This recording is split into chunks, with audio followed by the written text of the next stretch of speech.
Good morning every one. എല്ലാവർക്കും നമസ്കാരം. Academics P S സിയുടെ മറ്റൊരു എപ്പിസോഡിലേക്ക് എല്ലാവർക്കും ഹാർദമായിട്ടുള്ള സ്വാഗതം. സോ KS എക്സാമിനേഷനുമായി ബന്ധപ്പെട്ടിട്ട് നമ്മൾ കോൺസ്റ്റിറ്റ്യൂഷന്റെ ഹിസ്റ്റോറിക്കൽ ഇവല്യൂഷൻ എന്ന് പറയുന്ന ഭാഗം പഠിച്ചുകൊണ്ടിരിക്കുകയായിരുന്നു അല്ലെ. 2 ക്ലാസ്സുകൾ കഴിഞ്ഞു. ക്രൗൺ റൂൾ എന്ന് പറയുന്ന ഭാഗത്തെ രണ്ടാമത്തെ ഭാഗം, ഹിസ്റ്റോറിക്കൽ എവല്യൂഷൻ എന്ന് പറയുന്ന ഈ ചർച്ചയിലെ അവസാനത്തെ ക്ലാസ്സിലേക്ക് നമ്മൾ എത്തിച്ചേർന്നിരിക്കുകയാണ്. ഈ ക്ലാസ്സിൽ നമ്മൾ ആരംഭിക്കാൻ പോകുന്നത് നിങ്ങൾക്കറിയാം, മൊണ്ടേക്യു ചെംഫോർഡ് റിഫോംസ് മുതൽ അങ്ങോട്ടാണ് ആരംഭിക്കുന്നത്. ആ ഒരു കാര്യവും 1935 ഗവൺമെന്റ് ഓഫ് ഇന്ത്യ ആക്ടും വളരെ വളരെ പ്രധാനപ്പെട്ട കാര്യമാണ്. ഭരണഘടന നിർമ്മിക്കുക എന്ന തലത്തിലേക്കുള്ള ചർച്ചകൾ തുടങ്ങുന്ന നെഹ്റു റിപ്പോർട്ട് പോലെയുള്ള 1928 വളരെ ഇമ്പോർട്ടന്റ് ആയിട്ടുള്ള ഇന്ത്യക്കാർക്ക് ഭരണഘടന നിർമ്മിക്കാൻ കഴിയുമെന്ന് നമ്മൾ തന്നെ പ്രഖ്യാപിക്കുന്ന രീതിയിലേക്കുള്ള വെല്ലുവിളി ഏറ്റെടുത്തത് നമ്മൾ പൂർത്തീകരിക്കുന്ന രീതിയിലേക്കുള്ള സ്റ്റെപ്പുകൾ വരുന്ന സമയമാണ്. സോ നാഷണലിസ്റ്റിക് ആയിട്ടുള്ള മൂവ്മെന്റുകളോടൊപ്പം ചേർത്ത് നമ്മൾ എന്ത് ചെയ്യേണ്ടതുണ്ട്, ഇവ മനസ്സിലാക്കേണ്ടതുണ്ട്. ആ രീതിയിൽ തന്നെ റൗണ്ട് ടേബിൾ കോൺഫറൻസുകൾ, വൈറ്റ് പേപ്പർ ഇറക്കുന്നത്, അങ്ങനെ ഓരോന്നുമായി ബന്ധപ്പെടുത്തിക്കൊണ്ട് എന്ത് ചെയ്യുക, നിങ്ങൾ ഈ ഹിസ്റ്റോറിക്കൽ എവല്യൂഷൻ പഠിക്കാൻ ശ്രമിക്കുക. വളരെ കൃത്യമായി നമ്മളത് ഓരോന്നും ഈ ക്ലാസ്സിൽ പറയുന്നുണ്ട്, ശ്രദ്ധിക്കാൻ ശ്രമിക്കുക. ഇനി മറ്റൊരു കാര്യം, 3 ക്ലാസ്സുകൾ ഇന്നത്തോടെ കഴിയുന്നു. കോൺസ്റ്റിറ്റ്യൂഷന്റെ അല്ലെങ്കിൽ ഭരണഘടനയുടെ ഒരു ഭരണഘടന നിർമ്മിക്കാനുള്ള ഒരു സഭയിലേക്കുള്ള നമ്മൾ എവല്യൂഷൻ നമ്മൾ പഠിക്കുകയായിരുന്നു. ഇത് കഴിയുന്നതോട് കൂടിയിട്ട് ഈ ടോപ്പിക്കോട് അവസാനിക്കുന്നു. നമ്മൾ നിങ്ങളോട് ആദ്യം പറഞ്ഞതുപോലെ തന്നെ ഈ 3 ഭാഗങ്ങളും, ഈ 3 ക്ലാസ്സുകളിലൂടെയും നിങ്ങളെ പഠിപ്പിച്ച 1773 ഒരു റെഗുലേഷൻ ആക്ട് മുതൽ ഈ അവസാനത്തെ ആക്ട് വരേക്ക് നമ്മൾ പഠിച്ചിട്ട് ഇവയെല്ലാം മനസ്സിലാക്കുന്ന രീതിയിൽ, നിങ്ങൾക്ക് മനസ്സിലാകുന്നുണ്ടോ എന്ന് നിങ്ങൾക്ക് തന്നെ പരീക്ഷിക്കാൻ പറ്റുന്ന രീതിയിൽ നമ്മൾ 4ാമത്തെ ക്ലാസ് നിങ്ങൾക്ക് തരുന്നത് ക്വസ്റ്റ്യൻ ഡിസ്കഷൻസ് ആയിരിക്കും. അത് വളരെ കൃത്യമായി പ്രീവിയസ് ഇയർ ക്വസ്റ്റ്യൻ പേപ്പേഴ്സ് നോക്കി, KS ഒരു എക്സാമേ നടന്നിട്ടുള്ളൂ, അതുകൊണ്ട് തന്നെ UPSC ക്വസ്റ്റ്യൻസ് കൂടി നമ്മൾ നോക്കിക്കൊണ്ട് നമ്മൾ എന്ത് ചെയ്യുന്നതായിരിക്കും, ക്വസ്റ്റ്യൻസ് നിങ്ങൾക്ക് തരുന്നതായിരിക്കും. ആ ക്വസ്റ്റ്യൻസ് നമ്മൾ ചർച്ച ചെയ്യുന്നതായിരിക്കും. കൃത്യമായിട്ട് അതിന്റെ അപ്രോച്ച് നിങ്ങൾക്ക് മനസ്സിലാക്കിപ്പിച്ചു തരുന്നതായിരിക്കും. അതായിരിക്കും ഇനി അടുത്ത ക്ലാസ്. സോ ദാറ്റ് ഈ ടോപ്പിക്ക് നമുക്ക് ക്രോണോളജിക്കലി ഫിനിഷ് ചെയ്യാം. നെക്സ്റ്റ് ടോപ്പിക്കിലേക്ക് നമുക്ക് കൃത്യമായിട്ട് കിടക്കാം. Next topic obviously constituent assembly എന്നത് തന്നെയാണ്. സോ ഈ ക്ലാസ് കൂടി വൃത്തിയായിട്ട് കാണുക. 3 ക്ലാസ്സുകളും ഒന്ന് ഓടിച്ച് കണ്ട് നമ്മൾ ടൈം സ്റ്റാമ്പുകൾ ആഡ് ചെയ്തിട്ടുണ്ട്. സംശയമുള്ള സ്ഥലങ്ങളിലേക്ക് കൃത്യമായി പോയി സമയം കളയാതെ കൃത്യമായി പഠിച്ച് അവസാനിപ്പിക്കുക, നോട്ടുകൾ തയ്യാറാക്കുക. അടുത്ത ക്ലാസ് ക്വസ്റ്റ്യൻസ് എങ്ങനെ ഡിസ്കസ് ചെയ്യണമെന്നുള്ളതും മോഡൽ ക്വസ്റ്റ്യൻസും കൂടിയിട്ടുള്ള ഒരു ക്ലാസ് ആയിരിക്കും. കൃത്യമായിട്ട് അതുകൂടി ഫോളോ ചെയ്യാനായിട്ട് ശ്രദ്ധിക്കുക. സോ 3ാമത്തെ ക്ലാസ്സിലേക്ക്, ക്രൗൺ റൂളിന്റെ 2ാമത്തെ ഭാഗത്തേക്ക് നിങ്ങൾക്ക് എല്ലാവർക്കും സ്വാഗതം. Good morning every one. നമ്മൾ ഏത് ഭാഗത്താണ് കഴിഞ്ഞ തവണ പൊളിറ്റിയുടെ ചർച്ച നിർത്തിയത് എന്ന് നിങ്ങൾക്ക് ഓർമ്മയുണ്ടാവും അല്ലേ. നമ്മൾ അവസാനമായിട്ട് കണ്ടത് എന്തായിരുന്നു? 1909 ഏതാണ് വർഷം? 1909 വളരെ പ്രധാനപ്പെട്ട ഇന്ത്യൻ കൗൺസിൽസ് ആക്ട് അല്ലെ. ഇന്ത്യൻ കൗൺസിൽസ് ആക്ട് എന്ന പേരിലും ഇത് അറിയപ്പെടുന്നുണ്ട്. അതുപോലെ തന്നെ ഈ ഒരു ആക്ട് മുന്നോട്ട് കൊണ്ടുവന്ന മോർലി എന്ന് പറയുന്ന നമ്മളുടെ സെക്രട്ടറി ഓഫ് സ്റ്റേറ്റിൻ്റെയും മിൻറ്റോ എന്ന് പറയുന്ന ആ സമയത്ത് വൈസ്രോയുടെയും പേരിൽ അറിയപ്പെടുന്നു, മോർലി മിൻറ്റോ റിഫോംസ് എന്ന പേരിലും ഇത് അറിയപ്പെടുന്നു എന്ന് നമ്മൾ പറയുകയുണ്ടായി അല്ലേ. വളരെ പ്രധാനപ്പെട്ട പല നടപടികളും വന്ന ഒരു ഒരു ലെജിസ്ലേഷൻ കൂടിയായിരുന്നു ഇത് എന്ന് നമ്മൾ എന്ത് ചെയ്തിട്ടുണ്ടായിരുന്നു, മനസ്സിലാക്കിയിട്ടിരുന്നു അല്ലെ. അതിൻ്റെ ചരിത്രപരമായ പ്രാധാന്യമൊക്കെ നമ്മൾ പറഞ്ഞു അല്ലെ. സെപ്പറേറ്റ് ഇലക്ടറേറ്റ് എന്ന പേരിൽ മതപരമായിട്ടൊരു വിഭജനത്തിന് പിന്നീട് ഫാർ ഇംപ്ലിക്കേറ്റിംഗ് ആയിട്ടുള്ള റിസൾട്ട് വന്ന ഒരു പരിപാടി അല്ലെ. സെപ്പറേറ്റ് ഇലക്ടറേറ്റ് എന്ന് പറയുന്ന ഒരു ആശയം മുന്നോട്ട് കൊണ്ടുവന്ന നിയമമായിരുന്നു. അതുപോലെ തന്നെ സത്യേന്ദ്ര പ്രസാദ് സിൻഹ എന്ന് പറഞ്ഞ ആദ്യമായി ഒരു ഇന്ത്യക്കാരൻ എന്ത് ചെയ്യുകയാണ്, വൈസ്രോയുടെ എക്സിക്യൂട്ടീവ് കൗൺസിലിലേക്ക് അംഗത്വം കിട്ടുകയാണ്. നിങ്ങൾക്ക് അറിയാമോ, കേരളത്തിൽ നമ്മുടെ ഒരു വിശാഖം തിരുനാൾ എന്ന പേരിൽ അറിയപ്പെട്ടിരുന്ന വിശാഖം തിരുനാൾ രാജാവ് ഉണ്ടായിരുന്നു ട്രാവൻകൂറിൽ. പണ്ഡിതനായ രാജാവ് എന്നൊക്കെ അറിയപ്പെട്ടിട്ടുണ്ടായിരുന്ന ഒരാളായിരുന്നു ആര്? വിശാഖം തിരുനാൾ. ഇദ്ദേഹത്തിന് കൃഷിയുടെ കാര്യത്തിൽ, എഴുത്തിൽ വളരെയധികം പാണ്ഡിത്യമുള്ള ഒരാളായിരുന്നു ആര്? വിശാഖം തിരുനാൾ എന്നാണ് പറയപ്പെടുന്നത്. 5 വർഷത്തോളം മാത്രമേ അദ്ദേഹം എന്ത് ചെയ്തിട്ടുള്ളൂ, ഭരിച്ചിട്ടുള്ളൂ. എൻ്റെ ഓർമ്മ ശരിയാണെങ്കിൽ 80 മുതൽ 85 വരെയോ മറ്റുള്ള കാലഘട്ടത്തിലാണ് അദ്ദേഹം എന്ത് ചെയ്യുന്നത്, ഭരിക്കുന്നത്. അപ്പോൾ ഈ ഒരു കാലഘട്ടത്തിൽ അദ്ദേഹത്തിൻ്റെ ഈ ഒരു ഭരണം നടക്കുന്ന സമയത്ത് 1880 മുതൽ 85 ഈ ഒരു കാലഘട്ടത്തിലാണ് അദ്ദേഹം ഭരിച്ചിട്ടുള്ളത്, തിരുവിതാംകൂറിൻ്റെ രാജാവായിട്ടുണ്ടായിരുന്നത്. ഇദ്ദേഹത്തിനെ ഈ വിശാഖം തിരുനാൾ എന്ന് പറയുന്ന ഇദ്ദേഹത്തിൻ്റെ പാണ്ഡിത്യം കണ്ടിട്ട് ബ്രിട്ടീഷ് ഗവൺമെൻറ് ആ സമയത്ത് തന്നെ എന്ത് ചെയ്തിരുന്നു എന്നാണ് പറയുന്നത്, ഇദ്ദേഹത്തെ എക്സിക്യൂട്ടീവ് കൗൺസിലിലേക്ക് ക്ഷണിച്ചിരുന്നു എന്ന് ഞാൻ എവിടെയോ വായിച്ചിട്ടുണ്ട്. അപ്പോൾ നിങ്ങൾ എന്ത് ചെയ്യുക, അങ്ങനെയുണ്ടോ എന്ന് ജസ്റ്റ് നമ്മുടെ കേരളത്തിൽ നിന്നുള്ളൊരു രാജാവായിരുന്നല്ലോ, നിങ്ങൾ എന്ത് ചെയ്യുക, ഒന്ന് മനസ്സിലാക്കാൻ ശ്രമിക്കുക. പെട്ടെന്ന് ഓർമ്മ വന്നപ്പോൾ എൻ്റെ കൂട്ടത്തിൽ പറഞ്ഞു പോയെന്നേ ഉള്ളൂ. അപ്പോൾ സത്യേന്ദ്ര പ്രസാദ് സിൻഹയ്ക്ക് എന്ത് ചെയ്യുന്നു, വൈസ്രോയുടെ എക്സിക്യൂട്ടീവ് കൗൺസിലിലേക്ക് ആദ്യമായിട്ട് ഒരു ഇന്ത്യക്കാരന് അംഗത്വം കിട്ടുന്നു ആ പേരിലൂടെ. അപ്പോൾ ഇത്തരം പരിപാടികളൊക്കെ അവിടെ നടക്കുന്നുണ്ട്. 1909 ഇന്ത്യൻ കൗൺസിൽ ആക്ടിൽ നടക്കേണ്ടത് നമ്മൾ കണ്ടു. ഇത് കഴിഞ്ഞിട്ട് നമ്മൾ പറയുകയുണ്ടായി അല്ലേ, പൊളിറ്റി നിങ്ങൾ എപ്പോഴും എന്തുമായി ചേർത്ത് വായിക്കണം, ഹിസ്റ്ററിയുമായി ചേർത്ത് വായിക്കണമെന്ന് നമ്മൾ പറയുകയുണ്ടായി അല്ലേ. നമ്മൾ പറഞ്ഞിരുന്നു 1909 ഇതിനെ നമ്മൾ ഏത് രീതിയിൽ കാണേണ്ടതുണ്ട്, അത് സൂറത്ത് സ്പ്ലിറ്റിന്റെ ബേസിസിൽ നമ്മൾ കാണേണ്ടതുണ്ട് അല്ലേ. സൂറത്ത് സ്പ്ലിറ്റിൽ മിതവാദികളും തീവ്രവാദികളും പരസ്പരം പോരടിച്ച് പിരിഞ്ഞു പോയതും അതിനെ തുടർന്ന് മിതവാദികളെ ഒന്ന് അപ്പീസ് ചെയ്യാനുള്ള നടപടികൾ എന്ന രീതിയിൽ 1909 ഇത്തരം ചില നടപടികൾ എന്ത് ചെയ്യുകയാണ്, ബ്രിട്ടീഷുകാർ മുന്നോട്ട് കൊണ്ടുവരികയും ചെയ്തതാണ് എന്നൊക്കെ നമ്മൾ പറഞ്ഞിരുന്നു. അതൊക്കെ മനസ്സിൽ വെക്കുക. ഇനി നമ്മൾ പോകാൻ പോകുന്ന അടുത്ത ആക്ടുകൾക്ക് മുമ്പ് നടന്ന 2 സംഭവങ്ങൾ, 2 പ്രധാനപ്പെട്ട കാര്യങ്ങൾ നിങ്ങൾ എന്ത് ചെയ്യേണ്ടതുണ്ട്, ആലോചിക്കേണ്ടതുണ്ട്. ഇനിയുള്ള ആക്ട് വരുന്നത് 1919 നമ്മൾ ഉടനെ കാണും. 1919 ഇതിനു മുൻപ് എന്താണ് സംഭവിച്ചിട്ടുള്ളത്, വേൾഡ് ലെവലിൽ വളരെ പ്രധാനപ്പെട്ട ഒരു കാര്യം നടന്നിട്ടുണ്ട് അല്ലേ. എന്താണത്, ഒന്നാം ലോക മഹായുദ്ധം, വേൾഡ് വാർ 1 നടന്നിരിക്കുന്നു അല്ലേ. 14 തുടങ്ങിയിട്ട് എവിടം വരെ ഉണ്ടായിരുന്നു, അത് 18 വരെ നീണ്ടു നിന്നൊരു യുദ്ധമായിരുന്നു. അപ്പോൾ ഈ ഒരു യുദ്ധം നടക്കുന്നതിനിടയിൽ ഒരുപാട് സംഭവങ്ങൾ ഉണ്ടായി അല്ലേ. ഈ ഒരു ഒന്നാം ലോക മഹായുദ്ധത്തിൽ ഗാന്ധിജി ഉൾപ്പെടെയുള്ള ആളുകൾ എന്ത് ചെയ്യുന്നുണ്ട്, ഇന്ത്യ ആരെ സഹായിക്കണം, ബ്രിട്ടനെ സഹായിക്കാമെന്നും സഹായിച്ചതിൻ്റെ പ്രത്യുപകാരമായിട്ട് ഇന്ത്യക്ക് എന്ത് കിട്ടുമെന്നാണ് നമ്മൾ വിചാരിച്ചിട്ടുണ്ടായിരുന്നത്, ഫ്രീഡം. നമുക്ക് എന്ത് കിട്ടുമെന്നാണ് നമ്മൾ വിചാരിച്ചിട്ടുണ്ടായിരുന്നത്, നമ്മളെ സ്വതന്ത്രമാക്കും, അതിനുള്ള എന്ത് തരും, അതിനുള്ള സ്റ്റെപ്പുകൾ ബ്രിട്ടീഷുകാർ എടുക്കുമെന്നാണ് നമ്മൾ പ്രതീക്ഷിച്ചിട്ടുണ്ടായിരുന്നത്.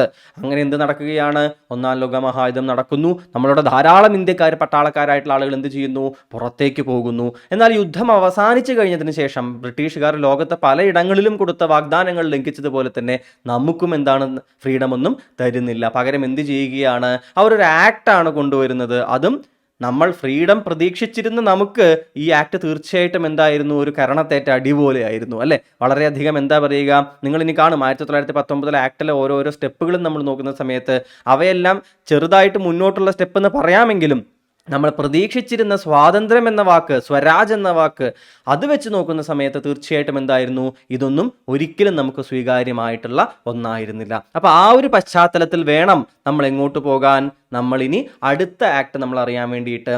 ആ ആക്ടിൻ്റെ പേരാണ് ഗവൺമെൻറ് ഓഫ് ഇന്ത്യ ആക്ട് 1919. അഥവാ തൊട്ടു മുമ്പ് നമ്മൾ പറഞ്ഞതുപോലെ തന്നെ എന്ത് സംഭവിക്കുകയാണ്, മോണ്ടേഗു ചെംസ്ഫോർഡ് റിഫോംസ്, അതായത് സെക്രട്ടറി ഓഫ് സ്റ്റേറ്റിൻ്റെയും വൈസ്രോയിയുടെയും പേരിലും അത് അറിയപ്പെടുന്നു, മോണ്ടേഗു ചെംസ്ഫോർഡ് റിഫോംസ്. അപ്പോൾ മറ്റേത് എന്തായിരുന്നു, ആദ്യത്തേത് മോർലി മിൻഡോ റിഫോംസ് ആയിരുന്നു എന്നുണ്ടെങ്കിൽ ഇത് മോണ്ടേഗു ചെംസ്ഫോർഡ് റിഫോംസ് എന്ന പേരിലും അറിയപ്പെടുന്നു. ഒന്നാമത്തേത് മോർലി മിൻഡോ റിഫോംസ് 1909 എന്നുണ്ടെങ്കിൽ മോണ്ടേഗു ചെംസ്ഫോർഡ് റിഫോംസ് 1919. കൃത്യം 10 വർഷത്തിനപ്പുറത്തേക്കാണ്. അപ്പോൾ നമ്മൾ എന്ത് കഥ പറഞ്ഞു, ഒന്നാം ലോക മഹായുദ്ധം അവസാനിച്ചു എന്നും അതിനെ തുടർന്ന് നിങ്ങൾക്കറിയാം അല്ലേ, ടർക്കിയിലൊക്കെ എന്ത് ചെയ്യുന്നു, ഓട്ടോമൻ എംപയർ തകരുന്നുണ്ട്. അതിനെ തുടർന്ന് എന്ത് ചെയ്യുന്നുണ്ട്, ആദ്യം എന്താ പറഞ്ഞിരുന്നത്, ഇവർ അതിനെ സ്വാതന്ത്ര്യത്തിൻ്റെ പേരിൽ എന്ത് ചെയ്യും, സ്വാതന്ത്ര്യം കൊടുക്കും ആ ഭാഗത്തിന് എന്നൊക്കെ പറഞ്ഞിരുന്നത്. പക്ഷേ ബ്രിട്ടീഷുകാരും ഫ്രാൻസും ഒക്കെ എന്താ ചെയ്യുന്നത്, ഓട്ടോമൻ എംപയർ തകർന്നിട്ട് അറബിക് വേൾഡിനേക്ക് എന്ത് ചെയ്യുന്നുണ്ട്, അവരുടെ ഇടയിൽ തന്നെ ഡിവൈഡ് ചെയ്തെടുക്കുകയാണ് ചെയ്യുന്നത്. പിന്നീട് നിങ്ങൾക്കറിയാം അതിൻ്റെ പേരിൽ എന്ത് ചെയ്യുന്നുണ്ട്, ഖിലാഫത്ത് മൂവ്മെൻ്റ് ഒക്കെ ഇവിടെ എന്ത് ചെയ്യുന്നുണ്ട്, പൊട്ടിപ്പുറപ്പെടുന്നതൊക്കെ അതിൻ്റെ പേരിലാണ്. അപ്പോൾ ഇത്തരം കാര്യങ്ങളെ കൂടി മനസ്സിൽ വെച്ചുകൊണ്ട് നിങ്ങൾ എന്ത് ചെയ്യുക, അടുത്ത ഒരു നമ്മളുടെ ഈ ഒരു ആക്ടിലേക്ക് നിങ്ങൾ കിടക്കുക. ഇതിനിടയ്ക്ക് ഒരു പ്രധാനപ്പെട്ട സംഭവം എവിടെ നടക്കുന്നുണ്ട്, ബ്രിട്ടനിൽ നടക്കുന്നുണ്ട്.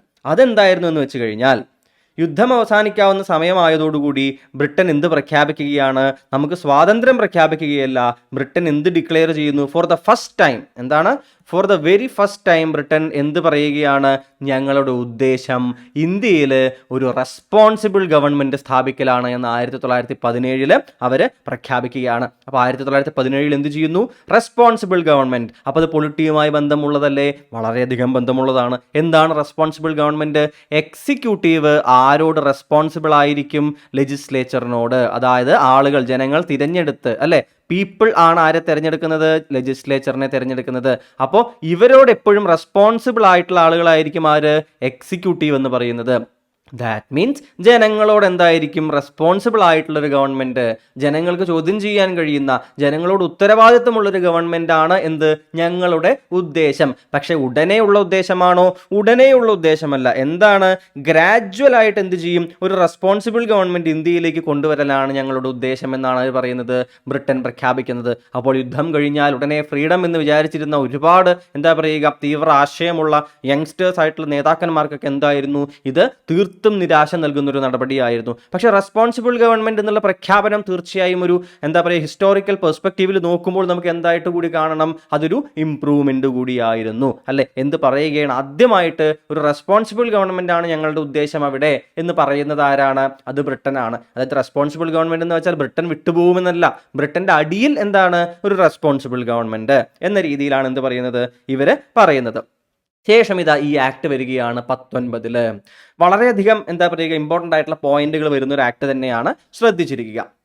ഒന്നാമതായിട്ട് നിങ്ങൾ കണക്കാക്കേണ്ടത് സെൻട്രൽ ലെവലിലുള്ള കാര്യമാണ്. അതായത് കേന്ദ്ര തലത്തിൽ എന്ന് നമുക്കിപ്പോൾ പറയാൻ പറ്റുന്ന രീതിയിൽ സെൻട്രൽ ലെവലിൽ വരുന്ന ചില ചേഞ്ചുകളാണ്. അവിടെ വരുന്ന ചേഞ്ച് ഒന്നാമത്തേത് എന്തായിരുന്നു അറിയാമോ?